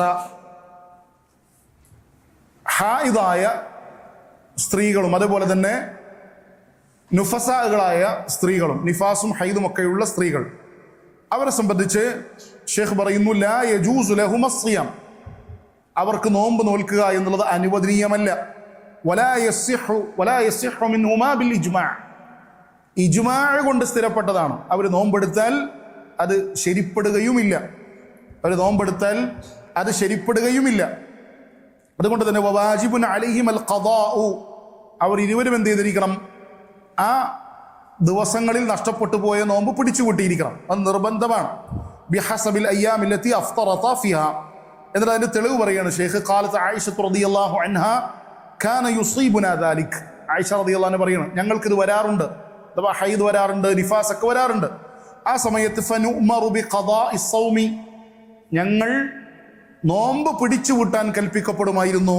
വലാ നുഉമറു ബിഖദാഇ സ്വല, നമസ്കാരം പിടിച്ചുകൂട്ടാൻ കൽപ്പിക്കപ്പെടുമായിരുന്നില്ല. അപ്പോൾ ഹൈദുള്ള സമയത്ത് നിഫാസുള്ള സമയത്ത് നഷ്ടപ്പെട്ടു പോയ നമസ്കാരങ്ങൾ നിർവഹിക്കേണ്ടതുണ്ടോ? വേണ്ടതില്ല. പക്ഷെ നോമ്പ് അത് നിർവഹിക്കേണ്ടതുണ്ട്. നമ്മൾ പ്രസിദ്ധമായ ഹദീസിലൊക്കെ കേട്ടിട്ടുള്ളതാണ്. ഒരു സ്ത്രീ വന്നിട്ട് അവരോട് ചോദിച്ചതൊക്കെ, ആയിഷ റളിയല്ലാഹു ചോദിക്കുന്നതൊക്കെ, എന്തുകൊണ്ടാണ് അങ്ങനെ തരംതിരിവ് എന്നൊക്കെ ചോദിക്കുന്നത്. അപ്പോൾ ആയിഷ റളിയല്ലാഹു തിരിച്ചു ചോദിക്കുന്നുണ്ട്, ഹറൂരിയത്തുൻ അൻതി എന്നൊക്കെ ചോദിക്കുന്ന സംഭവം നമ്മൾ കേട്ടിട്ടുണ്ടായിരിക്കും. നീ ഖവാരിജികളിൽപ്പെട്ട സ്ത്രീയാണോ എന്ന്. കാരണം എന്താണ്? ഖവാരിജികളാണ് ഇത്തരത്തിൽ തനത്തുഅ് കാണിക്കുന്ന ആളുകൾ. അവരെന്താണ് പറയുന്നത്? ഹൈദായാലും നിഫാസായാലും ആ സമയത്ത് നഷ്ടപ്പെട്ടു പോയ നമസ്കാരങ്ങൾ എന്ത് ചെയ്യണം? പിന്നീട് നിർവഹിക്കണം എന്നാണ്. അപ്പൊ ഇത്തരത്തിൽ തനത്തുഅ് പാടില്ല. നമ്മൾ നേരത്തെ തുടക്കത്തിലും പറഞ്ഞിരുന്നു, ഹലക്കൽ മുത്തനത്തിഉൻ, അനാവശ്യമായി ഖുർആനിലോ ഹദീസിലോ സ്ഥിരപ്പെടാത്ത വിഷയങ്ങളിൽ അനാവശ്യമായി എന്ത് ചെയ്യാൻ പാടില്ല? തനത്തുഅ് പാടില്ല, അമിതത്വം കാണിക്കാൻ പാടില്ല എന്ന് ഹദീസുകളിൽ സ്ഥിരപ്പെട്ടതാണ്. അതാണ് 6ാമത്തെ മസ്അല. 7ാമത്തെ മസ്അല മുഫ്സിദാത്തു സിയാം, നോമ്പുകളെ ഫസാദാക്കി കളയുന്ന കാര്യങ്ങൾ. ഒന്നാമത്തത് എല്ലാവർക്കും അറിയാം. ഒന്നാമത്തത് എന്താണ്? അൽ അക്ലു വശുർബു, ഭക്ഷണം കഴിക്കുക, വെള്ളം കുടിക്കുക. ഇത് നോമ്പിനെ നിരർത്ഥകമാക്കി കളയും. തെളിവ് അല്ലാഹു സുബ്ഹാനഹു വ തആല പറയുന്നു, വകുലു വശ്റബു ഹത്താ യതബയ്യന ലക്കുമുൽ ഖൈത്തുൽ അബിയദു മിനൽ ഖൈത്തിൽ അസ്വദി മിനൽ ഫജ്ർ. അഥവാ പ്രഭാതമാകുന്നത് വരെ നിങ്ങൾക്ക് എന്ത് ചെയ്യാം? കുടിക്കുകയും ഭക്ഷിക്കുകയും ചെയ്യാം. ഫജ്റിന്റെ ബാങ്ക് കൊടുത്താൽ പിന്നെ എന്ത് ചെയ്യാൻ പാടില്ല? ഭക്ഷിക്കുകയും കുടിക്കുകയും ചെയ്യാൻ പാടില്ല എന്ന് പറഞ്ഞാൽ നോമ്പ് തുടങ്ങിയാൽ പിന്നെ അത് പാടില്ല എന്ന് വിശുദ്ധ ഖുർആനിൽ അല്ലാഹു സുബ്ഹാനഹു വ തആല പറഞ്ഞതാണ്. അത് മാത്രമല്ല, അതെന്താണ്? അത് അടമക്കൾക്കിടയിൽ ഇജ്മാ ഉള്ള വിഷയവുമാണ്. അപ്പൊ ഇത് നമ്മൾ സംസാരിച്ചത് ഭക്ഷിക്കുക കുടിക്കുക എന്നുള്ളത് നോമ്പ് നിരർത്ഥകമാക്കി കളയും. എങ്ങനെയാണെങ്കിൽ? മനഃപൂർവമാണെങ്കിൽ. അതുകൊണ്ടാണ് ശേഷം പറയുന്നത്, വഇദ അകല സ്വായിമു ഔ ശരിബ നാസിയൻ, ഒരാൾ മറന്നുകൊണ്ട് കുടിച്ചു അല്ലെങ്കിൽ മറന്നുകൊണ്ട് ഭക്ഷണം കഴിച്ചു, അങ്ങനെയെങ്കിൽ ഫഇന്നഹു യതിമ്മു സൗമഹു വലാ ശൈഅ അലൈഹി, അയാൾക്ക് നോമ്പ് പൂർത്തീകരിക്കാം. അയാൾക്ക് അതിൻ്റെ പേരിൽ ഒരു കുഴപ്പവുമില്ല. കാരണം അല്ലാഹു സുബ്ഹാനഹു വ തആലയും റസൂലുമൊക്കെ അതിൽ റുഖ്സയുണ്ട് എന്നറിയിച്ചതാണ്. റസൂലുള്ളാഹി സ്വല്ലല്ലാഹു അലൈഹി വസല്ലം പറയുന്നു, മൻ നസിയ, ആരെങ്കിലും മറന്നു, വഹുവ സായിമുൻ, അയാൾ നോമ്പുകാരനായിരിക്കെ, ഫഅകല ഔ ശരിബ, അങ്ങനെ അയാൾ തിന്നുകയും കുടിക്കുകയൊക്കെ ചെയ്തു, അങ്ങനെയെങ്കിൽ ഫലിയുത്തിമ്മ സൗമഹു, അയാൾ നോമ്പ് പൂർത്തീകരിക്കട്ടെ. ഫഇന്നമാ അത്അമഹു അല്ലാഹു വസഖാഹു, യഥാർത്ഥത്തിൽ അയാളെ തീറ്റിക്കുകയും കുടിപ്പിക്കുകയും ചെയ്തത് ആരാണ്? അല്ലാഹു സുബ്ഹാനഹു വ തആലയാണ്. അതുകൊണ്ട് തന്നെ ഷെയ്ഖ് ഹഫിളഹുല്ലാ അദ്ദേഹം മറ്റൊരു ചർച്ച കൂടെ ഇവിടെ കൊണ്ടുവരുന്നുണ്ട്. ഒരാള് വായിലേക്ക് ഭക്ഷണം വെച്ച സമയത്താണ് ഇദ്ദേഹത്തിന് ഓർമ്മ വന്നത് ഞാൻ നോമ്പുകാരനാണ് എന്ന്. എങ്കിൽ എന്ത് ചെയ്യണം? തുപ്പിക്കളയണം. നേരെ മറിച്ച് ഇദ്ദേഹം കടിച്ച് ഇറക്കി, വായിൽ നിന്ന് തൊണ്ടയിലേക്ക് എത്തുന്ന രൂപത്തിലേക്ക് ഇയാൾ കടിച്ചിറക്കി എങ്കിൽ അദ്ദേഹം അത് ഓക്കാനിക്കേണ്ടതുണ്ടോ? വേണ്ടതില്ല. അത് അല്ലാഹു സുബ്ഹാനഹു വ തആലയാണ് എന്ത് ചെയ്തത്? തീറ്റിപ്പിച്ചത്, കുടിപ്പിച്ചത്. അത് ബുദ്ധിമുട്ടി അങ്ങനെ ചെയ്യേണ്ട ആവശ്യമില്ല. നേരെ മറിച്ച് വായിലിരിക്കുന്നുണ്ടെങ്കിൽ അയാൾ എന്ത് ചെയ്യണത്? അപ്പോൾ തന്നെ തുപ്പിക്കളയേണ്ടതുണ്ട്. അതുപോലെ ഷെയ്ഖ് അനുബന്ധമായിട്ട് സൂചിപ്പിച്ചൊരു കാര്യമാണ് ലാ ഹറജ ഫി സിവാക്ക്, പല്ല് തേക്കുന്നത് കൊണ്ട് കുഴപ്പമില്ല. അത് ഏത് സമയത്തായിരുന്നാലും പല്ല് തേക്കുന്നത് കൊണ്ട് കുഴപ്പമില്ല എന്നതാണ് പണ്ഡിതന്മാരുടെ അഭിപ്രായത്തിൽ ശരിയായത്. ഇനി ശേഷം നമ്മൾ പറയുന്ന മസല തിന്നുക കുടിക്കുക എന്നുള്ളതാണല്ലോ. അപ്പൊ ശേഷം ചർച്ച എന്താണ്? അദ്വിയവുമായി ബന്ധപ്പെട്ടതാണ്, അഥവാ മരുന്നുകളുമായി ബന്ധപ്പെട്ടതാണ്. ഷെയ്ഖ് പറയുന്നു അതുമായി ബന്ധപ്പെട്ട് കുറച്ച് മസലകളുണ്ട്. ഒന്നാമത്തത് അൽ ഇബറുൽ മുഹദിയ, അഥവാ നമുക്ക് ശാരീരികമായി ഉത്തേജനം നൽകുന്ന, ബലം നൽകുന്ന, ഊർജം നൽകുന്ന കുത്തിവെപ്പുകൾ എടുക്കുക. അത്തരത്തിലുള്ള കുത്തിവെപ്പുകൾ എടുത്താൽ വഹുവ മുഫത്തിറത്തുൻ, അതെന്താണ്? നോമ്പ് മുറിച്ചു കളയും. അത് പാടില്ലാത്തതാണ്. എന്തുകൊണ്ടാണ് ഈ ചർച്ച ഇവിടെ വരുന്നത്? ഭക്ഷിക്കുക കുടിക്കുക എന്നുള്ളതിൻ്റെ അനുബന്ധമായി വരുന്ന, അതിൻ്റെ കീഴിൽ വരുന്ന ചർച്ചകളായതുകൊണ്ടാണ്. രണ്ടാമത്തത് ഇത്തരത്തിൽ ഊർജം പകരാത്ത കുത്തിവെപ്പുകൾ, അതേതെങ്കിലും നിലക്ക് ഭക്ഷണത്തിന് തത്തുല്യമായ നിലക്കുള്ള ഊർജം അയാളുടെ ശരീരത്തിലേക്ക് നൽകുന്നവയല്ല എങ്കിൽ അവിടെ ഷെയ്ഖ് പറയുന്നു വഹാദ മൗദിഉ ഖിലാഫിൻ തവീൽ ബൈന അഹ്ലിൽ ഇൽമി, പണ്ഡിതന്മാർക്കിടയിൽ കുറച്ച് വിശാലമായൊരു അഭിപ്രായ ഭിന്നത നിലനിൽക്കുന്ന ഒരു മസലയാണത്. വല്ലദി അലൈഹി ഫത്വ കസീർ മിൻ അഹ്ലിൽ ഇൽമിൽ മുആസിറിൻ അന്നഹ ഗൈറു മുഫത്തിറ. ഉലമാക്കളിൽ വലിയ ശതമാനം പണ്ഡിതന്മാരും, ഈ കാലഘട്ടത്തിലെ ഉലമാക്കളിൽ വലിയ ശതമാനം പണ്ഡിതന്മാരും അഭിപ്രായപ്പെടുന്നത് നോമ്പത് മുറിക്കുകയില്ല എന്നാണ്. പക്ഷേ ഷെയ്ഖ് പറയുന്നുണ്ട്, അതിന് തൊട്ടു താഴെ ഷെയ്ഖ് പറയുന്നുണ്ട് വലിയ ഇഹ്തിയാതു ഫീ ഹാദാ ഔലാ, അത് മുൻകരുതലെന്നോണം ഉപേക്ഷിക്കലാണെന്ത്, സൂക്ഷ്മത പാലിക്കലാണെന്ത് ഏറ്റവും ഉത്തമമായത്. അപ്പോൾ അതെന്ത് ചെയ്യുക?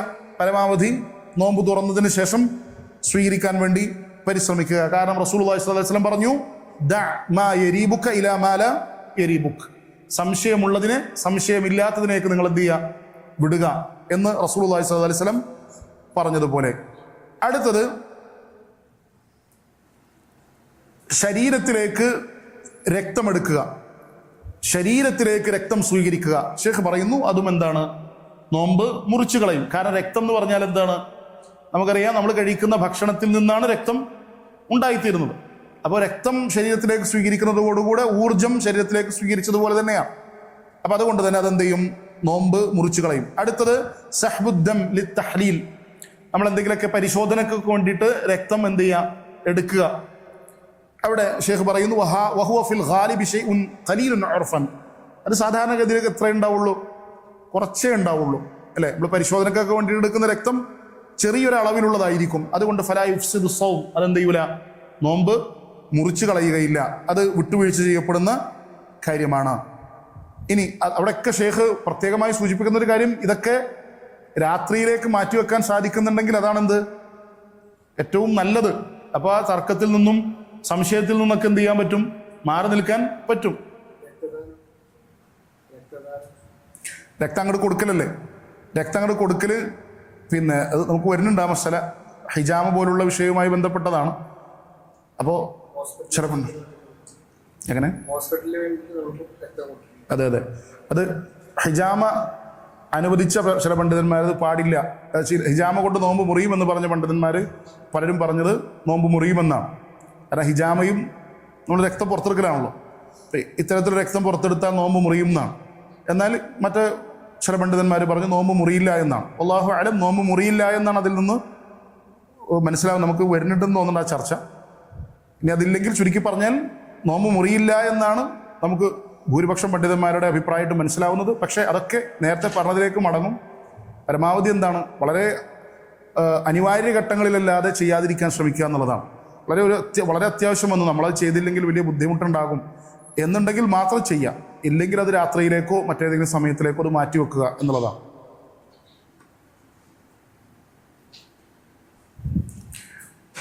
അടുത്തത് ഷെയ്ഖ് കൊണ്ടുവരുന്നത് നമ്മൾ മലദ്വാരത്തിലൂടെയൊക്കെയുള്ള വയറ് ശുദ്ധീകരിക്കാനോ അല്ലെങ്കിൽ മറ്റെന്തെങ്കിലും നിലക്കുള്ള മരുന്നുകൾ കൊടുക്കുക എന്നുള്ളത്.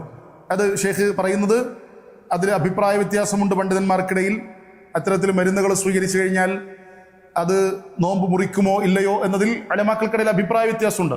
കാരണം ഇതിൻ്റെയൊക്കെ ഒരു അഭിപ്രായ വ്യത്യാസത്തിൻ്റെ ഒരു മൂല കാരണം, അതിൻ്റെ ഒരു അടിസ്ഥാനം എന്താണെന്ന് പറഞ്ഞാൽ ഉലമാക്കളുടെ ശരീരത്തിൻ്റെ ഉൾവശം അതിൻ്റെ പരിധി എത്രയാണ് എന്നുള്ള ചർച്ചകളിലുള്ള അഭിപ്രായ വ്യത്യാസമാണ്.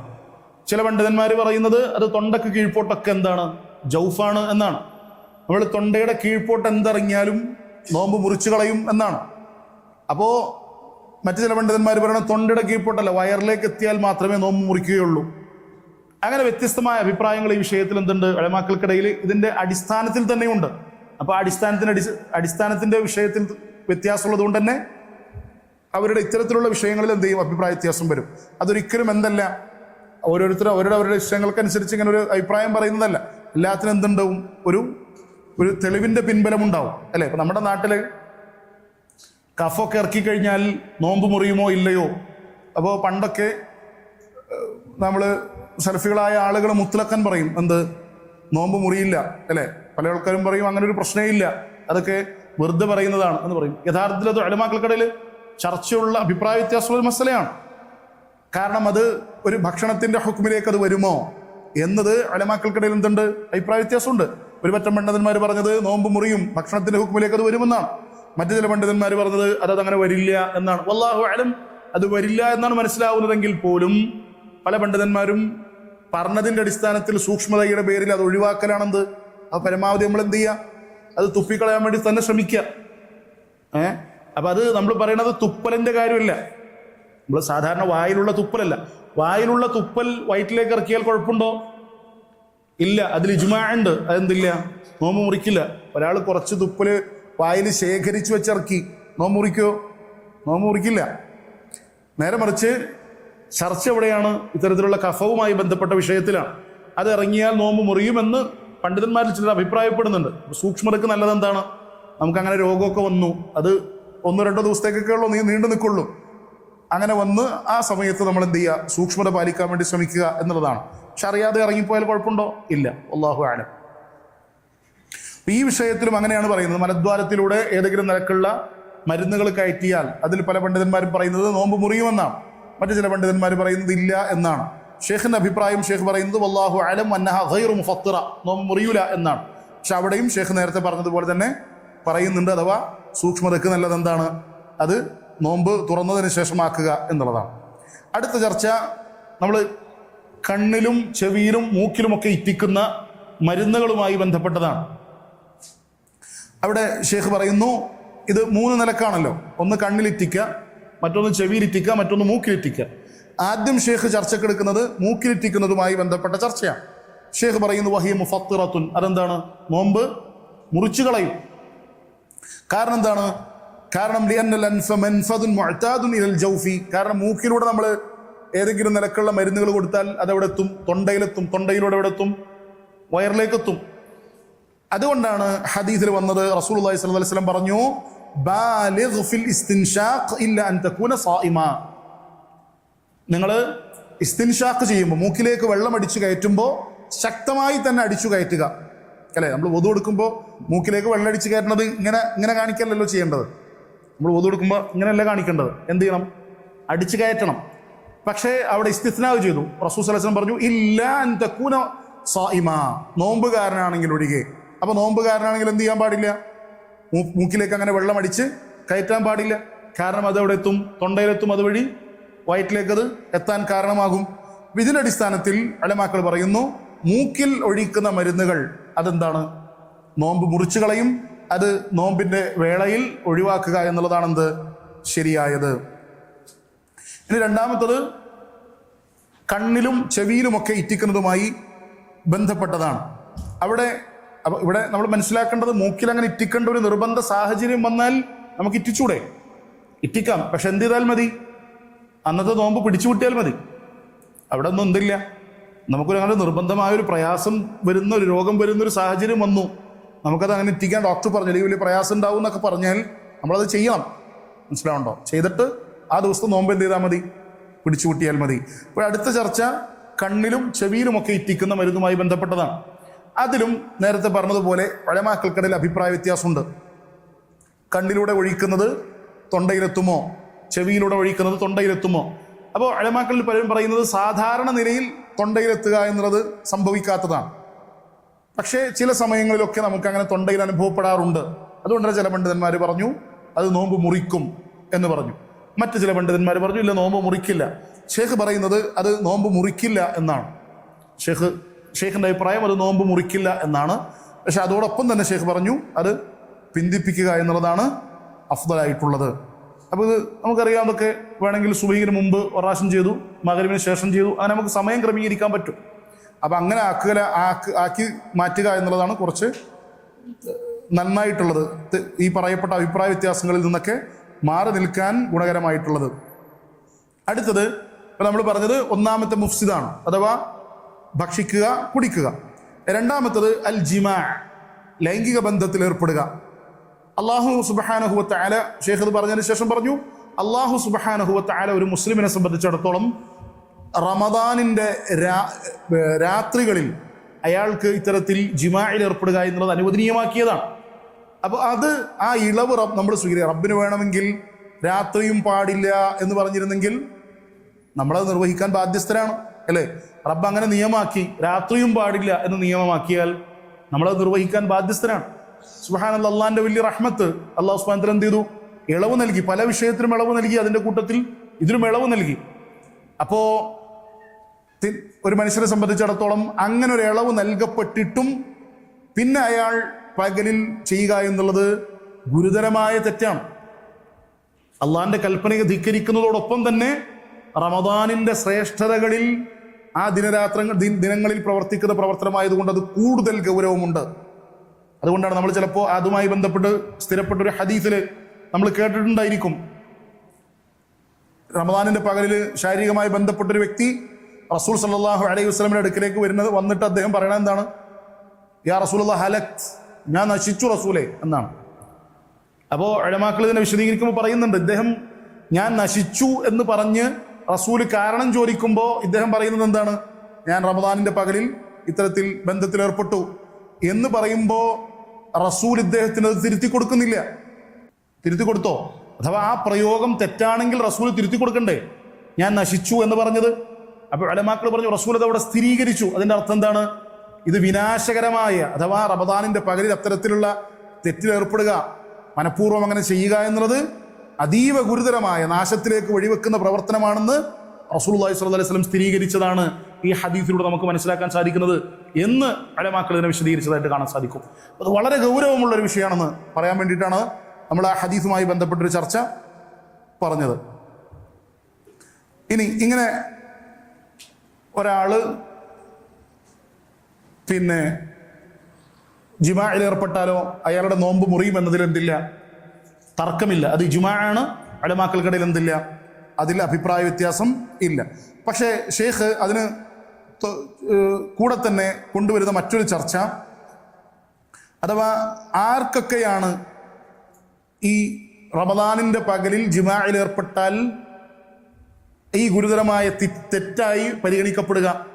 ഷെയ്ഖ് പറയുന്നു, അയ്യകൂന മുഖീമൻ ഗൈറ മുസാഫിരിൻ, ഒരാൾ മുഖീമായിരിക്കുക, മുസാഫിർ അല്ലാതിരിക്കുക. അപ്പോൾ ഒരാൾ നാട്ടിൽ നിൽക്കുന്ന ആളാണ്, യാത്രക്കാരനല്ലെങ്കിലാണ് ഈ പറയപ്പെട്ട ഗുരുതരമായ അവസ്ഥ ഇയാളെ ബാധിക്കുക. നേരെ മറിച്ചൊരു യാത്രക്കാരനെ സംബന്ധിച്ചിടത്തോളം അയാൾക്ക് ജിമായിൽ ഏർപ്പെടാൻ പറ്റൂലേ? പറ്റും. കാരണം അയാൾക്ക് എന്താണ്? അയാൾ മഅ്ദൂറാണ്, അയാൾ ഇളവുള്ള വ്യക്തിയാണ്.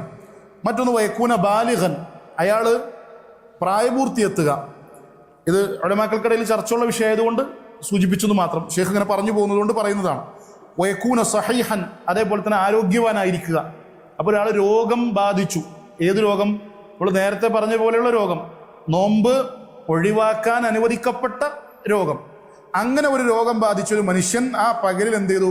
അയാൾക്ക് കുറച്ച് സമയം ഒരു ഊർജം കിട്ടിയപ്പോൾ ഈ പറയപ്പെട്ട പ്രവർത്തനത്തിൽ ഏർപ്പെട്ടാൽ അയാൾ ഈ ഗണത്തിൽപ്പെടുമോ? ഇല്ല. അയാൾക്ക് എന്തുണ്ട്? അതിൽ ഇളവുണ്ട്. കാരണം എന്താ പറയാൻ കാരണം എന്ന് വെച്ചാൽ, ഒരു യാത്രക്കാരനെ സംബന്ധിച്ചിടത്തോളം അയാൾ യാത്ര ചെയ്തുകൊണ്ടിരിക്കുക, അയാൾ നോമ്പുകാരനായിരുന്നു, യാത്ര ചെയ്തുകൊണ്ടിരിക്കെ അയാൾക്ക് വേണമെങ്കിൽ നോമ്പ് ഉപേക്ഷിച്ചൂടെ?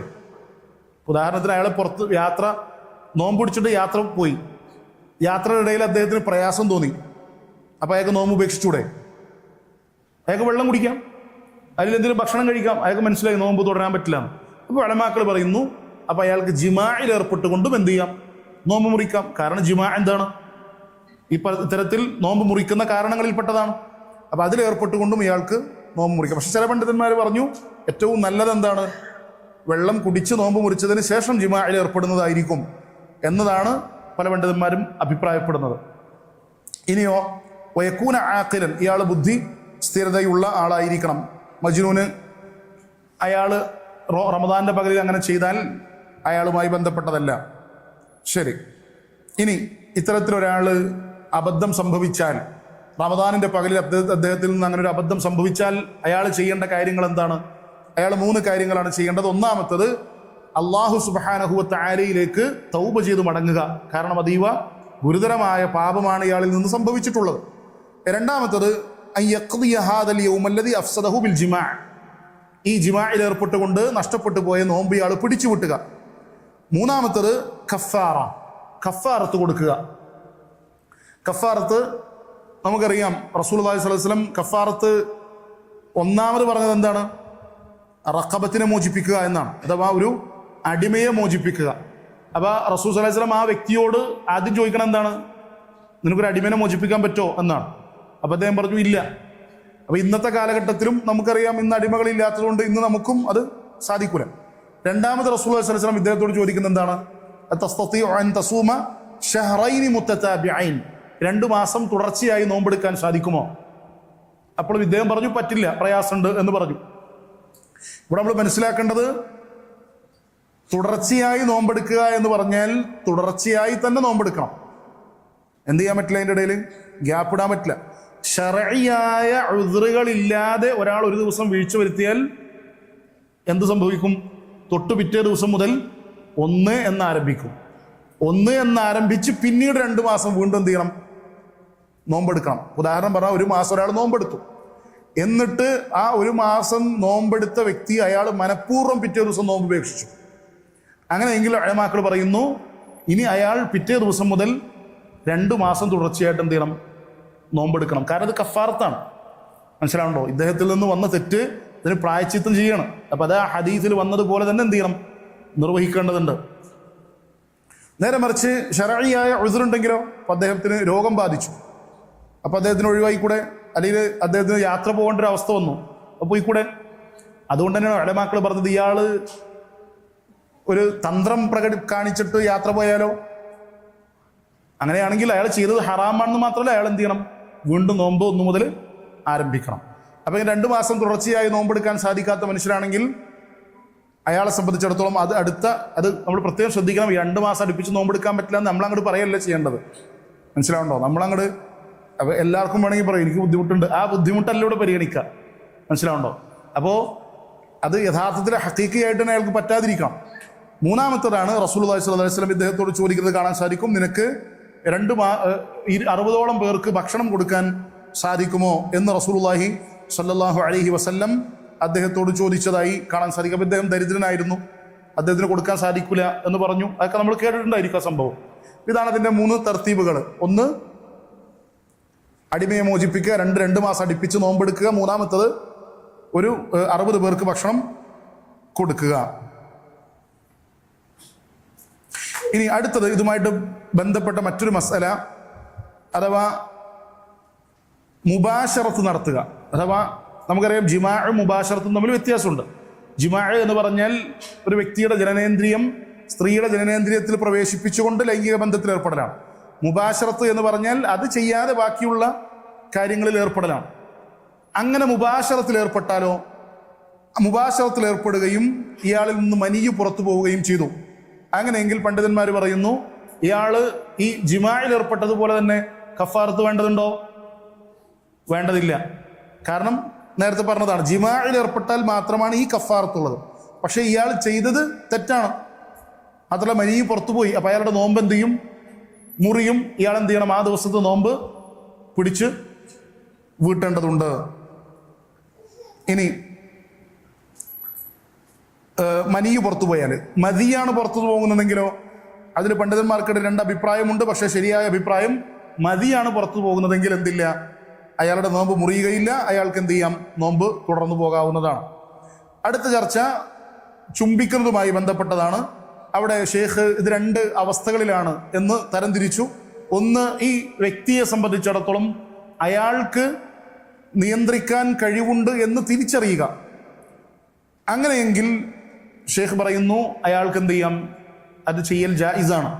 കാരണം ആയിഷ റളിയല്ലാഹു അൻഹയിൽ നിന്ന് നിവേദനം ചെയ്യപ്പെടുന്ന ഹദീസിൽ കാണാം, കാന റസൂലുള്ളാഹി കാന നബിയു സല്ലല്ലാഹു അലൈഹി വസല്ലം യുഖബ്ബിലു വയുബാശിറു വഹുവ സായിം.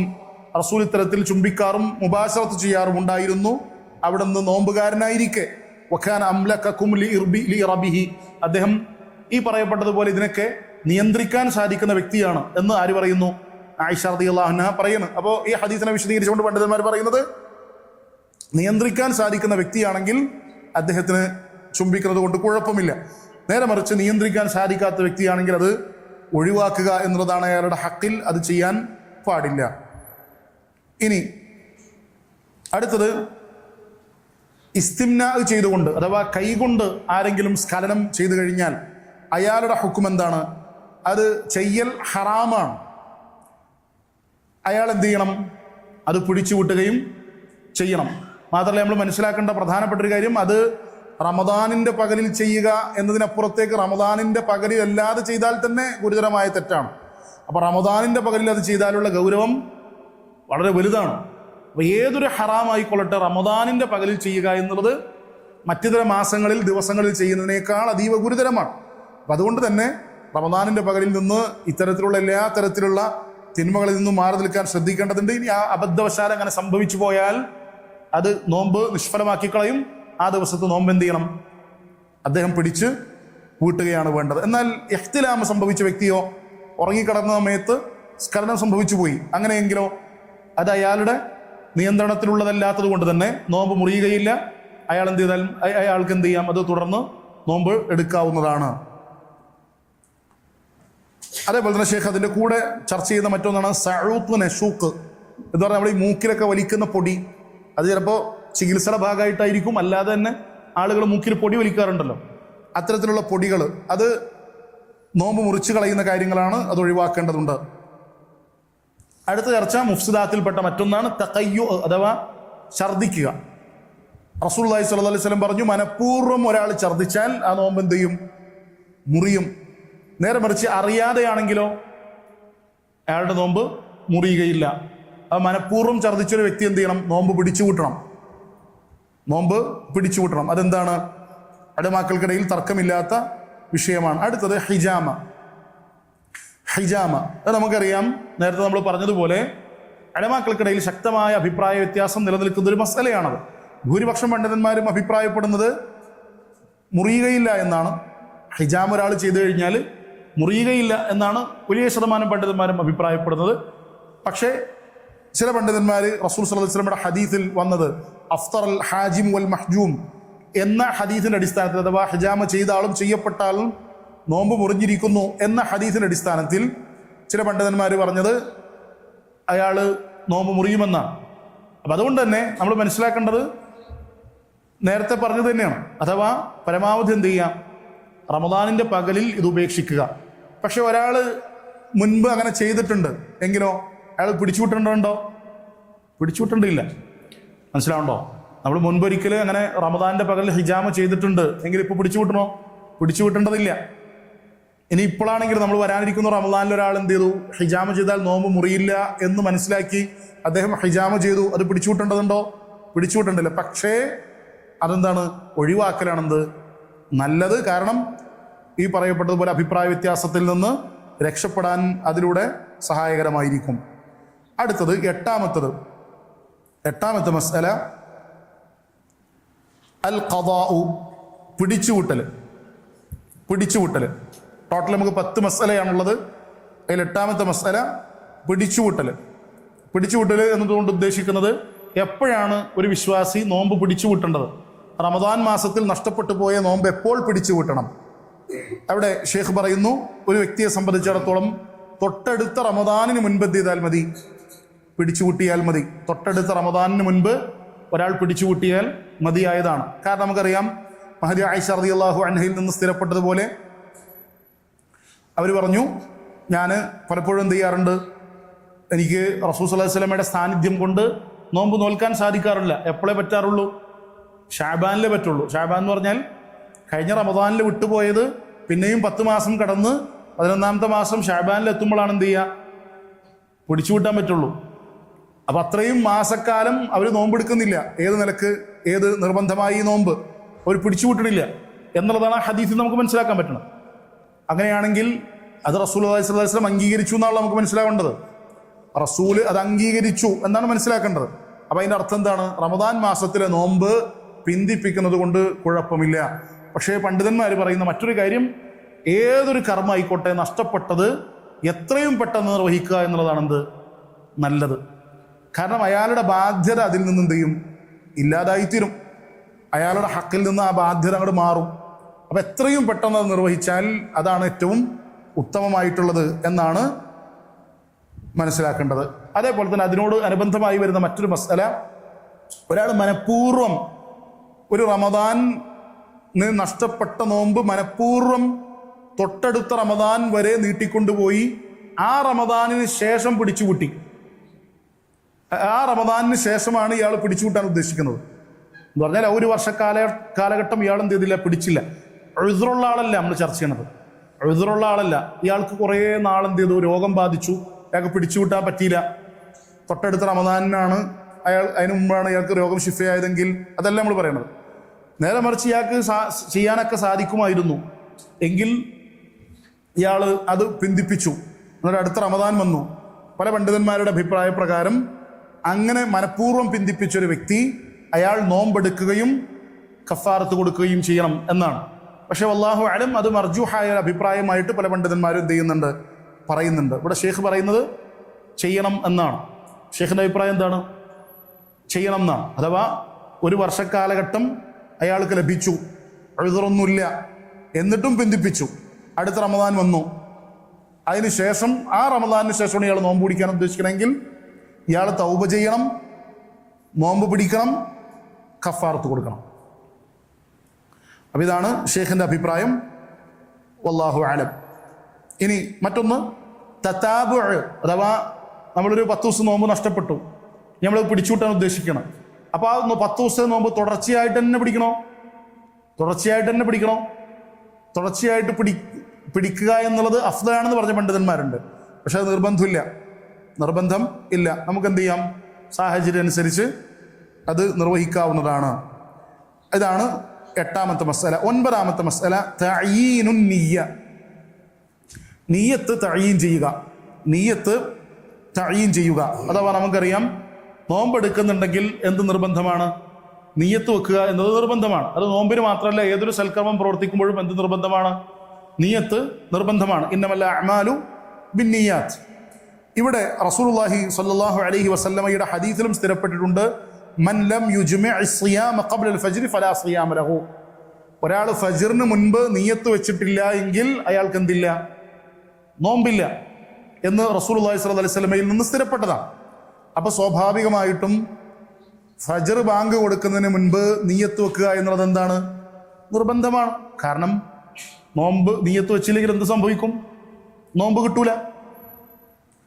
അവിടെ ഒരു ചർച്ച പണ്ഡിതന്മാർക്കിടയിലുള്ളത്, ഓരോ ദിവസവും നിയ്യത്ത് വെക്കേണ്ടതുണ്ടോ? അതല്ല, റമദാൻ മാസം ആരംഭിക്കുന്നതിന് തൊട്ട് മുൻപ് തലേ ദിവസം ഒറ്റ നിയ്യത്ത് ഒരു മാസത്തേക്ക് മുഴുവനായി വെച്ചാൽ മതിയാകുമോ? അപ്പോൾ വ്യത്യസ്ത അഭിപ്രായങ്ങളുണ്ട് ഉലമാക്കൾക്കിടയിൽ. 2 അഭിപ്രായമുണ്ട്. ഒരു പറ്റം പണ്ഡിതന്മാർ പറഞ്ഞു എല്ലാ ദിവസവും എന്ത് ചെയ്യണം? നിയ്യത്ത് വെക്കണം. മറ്റു ചില പണ്ഡിതന്മാർ പറഞ്ഞു റമദാനിൻ്റെ തൊട്ട് മുൻപുള്ള ആ തലേ ദിവസം നോമ്പെടുക്കുന്നതിന് ഫസ്റ്റത്തെ 1ാമത്തെ ദിവസം സുബഹിക്ക് മുമ്പ് ഒറ്റ നിയ്യത്ത്, ഞാനീ വരാൻ പോകുന്ന 30 ദിവസത്തെയും നോമ്പ് എടുക്കുമെന്ന നിയ്യത്ത് ഒരുമിച്ച് വെച്ചാൽ മതിയായതാണ്. അപ്പോൾ ഷെയ്ഖ് പറയുന്നത് ഏറ്റവും സൂക്ഷ്മത എന്താണ്? എല്ലാ ദിവസവും നോമ്പിന് നിയ്യത്ത് വെക്കലാണ്. മറ്റത് പക്ഷേ പല പണ്ഡിതന്മാരും പറയുന്നത് ആ ഒരു നിയ്യത്ത് മതിയായതാണ്, റമദാനിന് തൊട്ട് മുൻപുള്ളത്. ഷെയ്ഖ് പറയുന്നത് സൂക്ഷ്മതയ്ക്ക് നല്ലത് എന്താണ്? എല്ലാ ദിവസവും നിയ്യത്ത് കൊണ്ടുവരലാണ് എന്നുള്ളതാണ്. പക്ഷേ ഈ ഒരു മാസത്തിൻ്റെ തൊട്ട് മുൻപുള്ള ദിവസം, ഈ റമദാനിന് തൊട്ട് മുമ്പ് നിയ്യത്ത് ഒരു മാസത്തേക്ക് വെച്ചു, അങ്ങനെ നിയ്യത്ത് വെച്ചു എങ്കിൽ അവിടെ ശ്രദ്ധിക്കേണ്ട മറ്റൊരു കാര്യം, ഈ നിയ്യത്ത് മുറിക്കുന്ന പ്രവർത്തനങ്ങളിൽ ഏതെങ്കിലും ഒന്ന് കടന്നു വന്ന് മുറിച്ചാൽ പിന്നെന്ത് ചെയ്യണം? നിയ്യത്ത് പുതുക്കണം. ഉദാഹരണം പറഞ്ഞാൽ 10 ദിവസം നമ്മൾ നോമ്പെടുത്തു. 10 ദിവസം നോമ്പെടുത്തിട്ട് നമ്മൾ 10 ദിവസം കഴിഞ്ഞപ്പോൾ നമുക്ക് രോഗം വന്നു. അപ്പോൾ നമ്മൾ സ്വാഭാവികമായിട്ട് പിറ്റേ ദിവസം നോമ്പ് എടുത്തില്ല.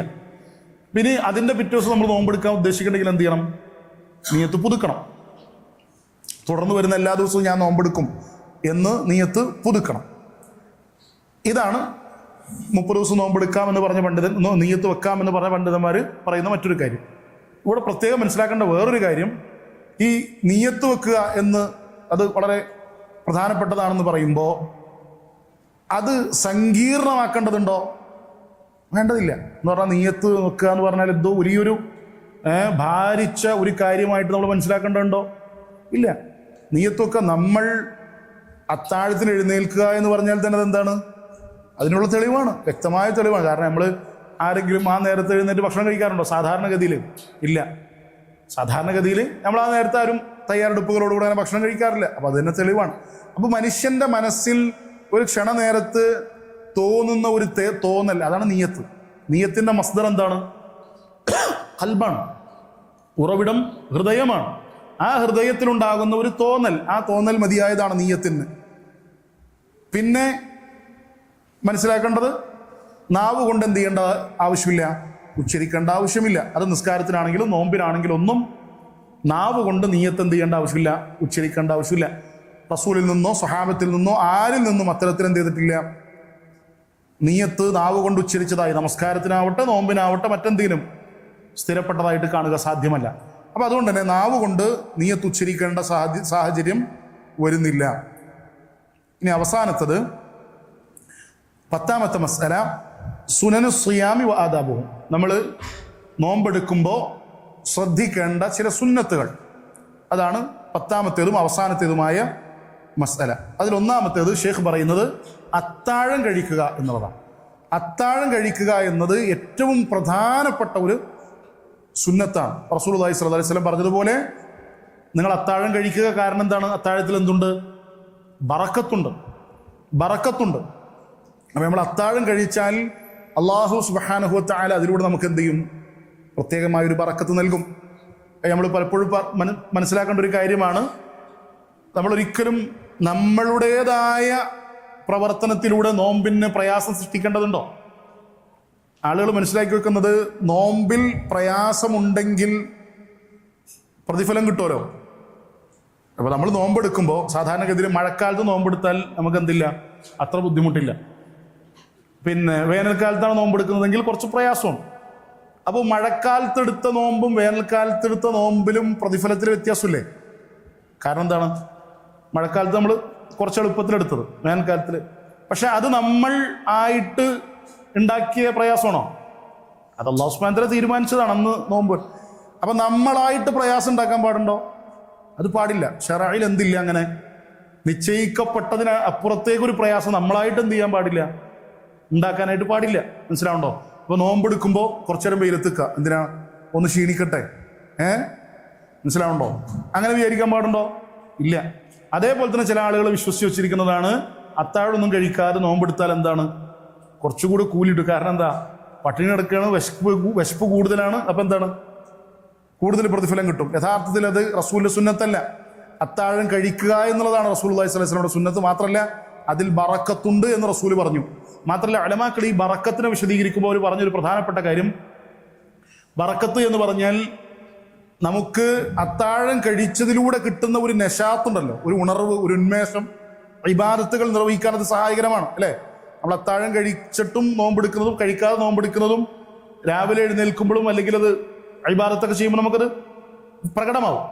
ഖുർആൻ ഓതുമ്പോഴും നിസ്കരിക്കുമ്പോഴൊക്കെ നമ്മൾ ക്ഷീണിച്ചിരുന്നിട്ട് ഖുർആൻ ഓതുക, ക്ഷീണിച്ചിരുന്ന് നിസ്കരിക്കുക, അതാണോ?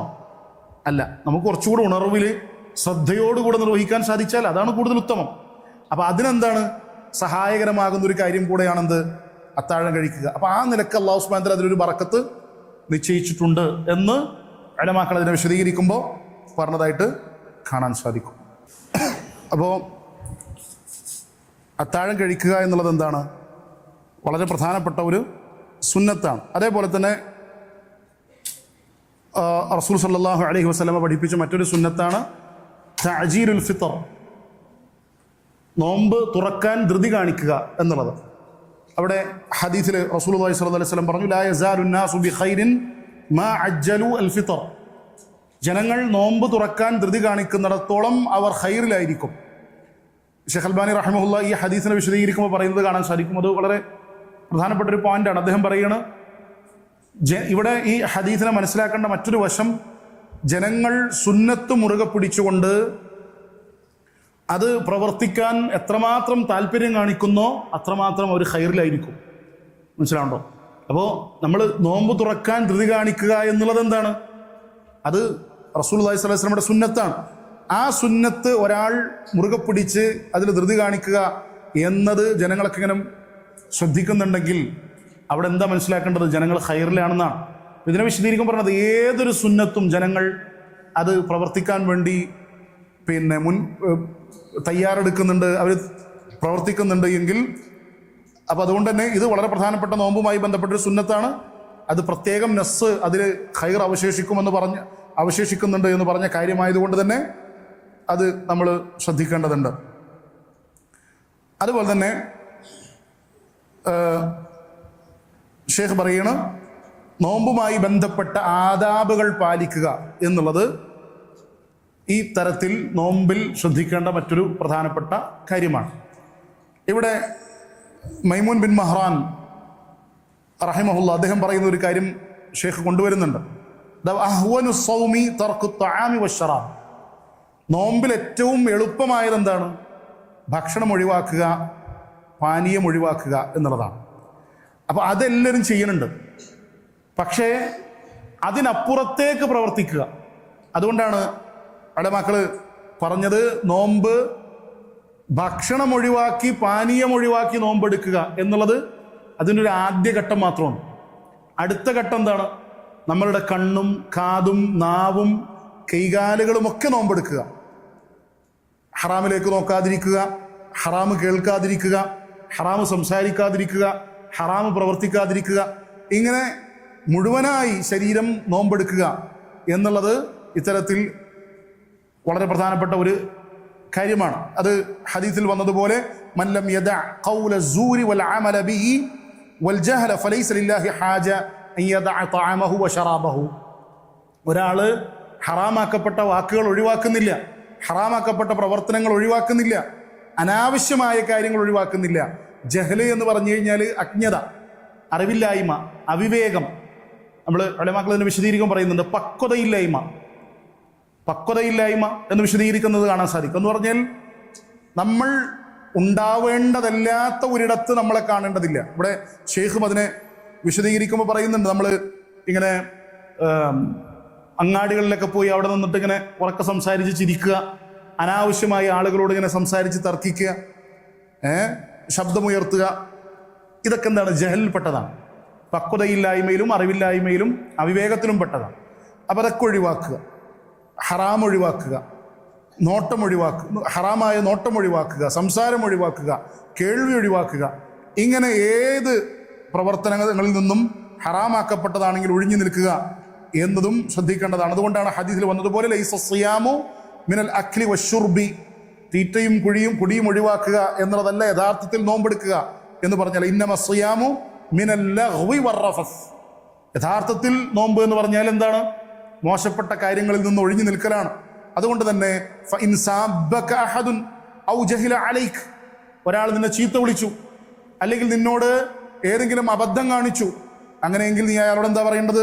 ഇന്നി സായിമുൻ, ഞാൻ നോമ്പുകാരനാണ് എന്ന് പറയേണ്ടതുണ്ട്. ചില പണ്ഡിതന്മാർ ഇന്നി സായിമുൻ എന്നതിനെ വിശദീകരിച്ചത് കാണാൻ പറ്റും. അവർ പറയുന്നത് റസൂൽ സ്വല്ലല്ലാഹു അലൈഹി വസല്ലം അത് 2 പ്രാവശ്യം ആവർത്തിച്ചതിൽ ഒന്നാമത്തേത് സ്വന്തത്തോട് പറച്ചിലാണ്. ഇയാളിങ്ങനെ ഒരു അബദ്ധം കാണിക്കുമ്പോൾ പല പണ്ഡിതന്മാർ പറഞ്ഞത് സ്വന്തത്തോടൊന്ന് പറയണം, ഇന്നി സായിമുൻ, ഞാൻ നോമ്പുകാരനാട്ടോ. രണ്ടാമത്തത് ഇയാളോട് പറയണം, എന്ത്? ഇന്നി സായിമുൻ, ഞാൻ നോമ്പുകാരനാണ്, ഞാൻ ഈ പരിപാടിക്കൊന്നുമില്ല എന്ന് ഇയാളോട് പറയണം എന്ന് ചില പണ്ഡിതന്മാർ വിശദീകരിച്ച് കാണാൻ പറ്റും. അപ്പോൾ നമുക്കൊരു തിരിച്ചറിവുണ്ടാവണം. നമുക്ക് സന്ദർഭങ്ങളും സാഹചര്യങ്ങളും കൈകാര്യം ചെയ്യുമ്പോൾ ഈ പറയപ്പെട്ട അബദ്ധങ്ങളിലേക്കും മോശത്തരങ്ങളിലേക്കും ഒന്നും പോകാതിരിക്കാൻ നമുക്ക് തന്നെ ഒരു ശ്രദ്ധയുണ്ടാകണം എന്നാണ് ഈ ഇത്തരത്തിലുള്ള ഹദീസുകളും മറ്റൊക്കെ പഠിപ്പിച്ചു നൽകുന്നത്. എന്നിട്ട് ശേഷം ഷേഖ് ഇതുമായി ബന്ധപ്പെട്ട് കുറച്ച് ആസാറുകളും മറ്റു കാര്യങ്ങളൊക്കെ കൊണ്ടുവരുന്നുണ്ട്. അതോടൊപ്പം തന്നെ ഈ മാസക്കാലയളവിൽ ഒരു മനുഷ്യൻ ഏറ്റവും അധികം ഇത് ശ്രദ്ധിക്കേണ്ടതുണ്ട്. കാരണം നമ്മൾ നേരത്തെ പറഞ്ഞതാണ്, മറ്റിതര മാസങ്ങളെ അപേക്ഷിച്ച് ഈ മാസത്തിൽ ചെയ്യുന്ന ഏതൊരു തെറ്റും അതീവ ഗുരുതരമാണ് എന്ന ഒരു നസീഹത്ത് ഷെയ്ഖ് തരുന്നുണ്ട്. മാത്രമല്ല, വിശുദ്ധ ഖുർആൻ അല്ലാഹു സുബ്ഹാനഹു വ തആല പറഞ്ഞത് ഈ മാസത്തിലൂടെ റബ്ബ് ലക്ഷ്യം വെക്കുന്ന വളരെ പ്രധാനപ്പെട്ട ഒരു കാര്യം തഖ്വയാണ്. ആ തഖ്വ നമ്മളിൽ വർദ്ധിച്ചിട്ടുണ്ടോ, നമുക്ക് നേടിയെടുക്കാൻ സാധിച്ചിട്ടുണ്ടോ എന്നത് നമ്മളൊന്ന് സ്വയം വിലയിരുത്തുകയും ചിന്തിക്കുകയും ചെയ്യേണ്ടതുണ്ട് എന്നതും അതോടൊപ്പം തന്നെ ഷെയ്ഖ് നസീഹത്തായിട്ട് പറയുന്നുണ്ട്. അവസാനമായി ഷെയ്ഖ് പറഞ്ഞ് അവസാനിപ്പിക്കുന്നു, സും അയ്യുഹൽ മുസ്ലിം സൗമ മുവദ്യ, ഒരവസാനക്കാരൻ്റെ നോമ്പ് അല്ലയോ മുസ്ലിമെ നീ നോൽക്കാൻ വേണ്ടി ശ്രമിക്കുക. കാരണം എന്താണ്? ഫലാ ضمان لك أن تدرك رمضان القادم. ഈ റമദാൻ നിനക്ക് കിട്ടിയതുപോലെ, നമ്മളെ സംബന്ധിച്ചിടത്തോളം ഈ റമദാൻ നമുക്ക് കിട്ടിയെന്ന് പറയാൻ പറ്റില്ല, നമ്മളതിൻ്റെ മുൻപിലാണ്. അപ്പം ഈ റമദാൻ നിനക്ക് കിട്ടിയതുപോലെ ഇനിയൊരു റമദാൻ നിന്നിലേക്ക് കടന്നു വരുമെന്ന് നിനക്ക് യാതൊരു ഉറപ്പുമില്ല. അതുകൊണ്ട് നീ റമദാനിലേക്ക് പ്രവേശിക്കേണ്ടത് ആ അവസാന ജീവിതത്തിൽ സംഭവിക്കാനിരിക്കുന്ന അവസാന റമദാനാണിത് എന്ന ഒരു ചിന്തയോടുകൂടെ നീ ഈ റമദാനിനെ സമീപിക്കുക. അത് റസൂൽ സല്ലല്ലാഹു അലൈഹി വസല്ലമ നമസ്കാരത്തിന്റെ വിഷയത്തിലും പറഞ്ഞതാണല്ലോ, സൊല്ലി സ്വലാത്ത് മുവദ്യ, അവസാനക്കാരൻ്റെ നിസ്കാരം നീ നിസ്കരിക്കുക. അങ്ങനെ നിസ്കരിക്കുമ്പോൾ നമുക്ക് ദിക്ർ ചൊല്ലുമ്പോഴാണെങ്കിലും ഖുർആൻ ഓതുമ്പോഴാണെങ്കിലും തക്ബീറും തഹ്ലീലും പറയുമ്പോൾ പോലും നമുക്ക് ശ്രദ്ധ ഉണ്ടാവും. നമ്മുടെ മനസ്സ് വേറൊന്നിലേക്ക് നമ്മൾ തെറ്റിപ്പോകില്ല, അല്ലേ? അവസാനക്കാരൻ നിസ്കരിക്കുന്ന പോലെ നിസ്കരിച്ചാൽ. ഇതേപോലെ നോമ്പിലും നമുക്ക് കാര്യക്ഷമമായിട്ട് നിർവഹിക്കാൻ സാധിക്കും. അത് കേവലം ഒരു പറച്ചിലല്ല. മനസ്സിലാവുണ്ടോ? നമ്മൾ കേൾക്കുമ്പോൾ അങ്ങനെ ഉണ്ട് എന്ന് മനസ്സിലാക്കാനല്ല ഇവിടെ ഉദ്ദേശം. നമ്മൾ ശരിക്കും ഒന്ന് ആഴത്തിലിരുത്തി ചിന്തിച്ചു നോക്കുക. ശരിക്കും നമ്മളൊന്ന് ആലോചിച്ച് നോക്കുക. നമ്മൾ ആ സാഹചര്യത്തിലേക്ക് ഒന്ന് ഇറങ്ങി ചിന്തിച്ചു നോക്കുക. ഞാനിത് അവസാനത്തെ റമദാനാണെങ്കിൽ എന്തായിരിക്കും എൻ്റെ അവസ്ഥ എന്ന് നമ്മളൊന്ന് ശരിക്കും ഇരുത്തി ചിന്തിച്ചു നോക്കുക. അങ്ങനെയെങ്കിൽ നമ്മളെ സംബന്ധിച്ചിടത്തോളം ഇതിൻ്റെ പ്രാധാന്യം നമുക്ക് മനസ്സിലാക്കാൻ സാധിക്കും.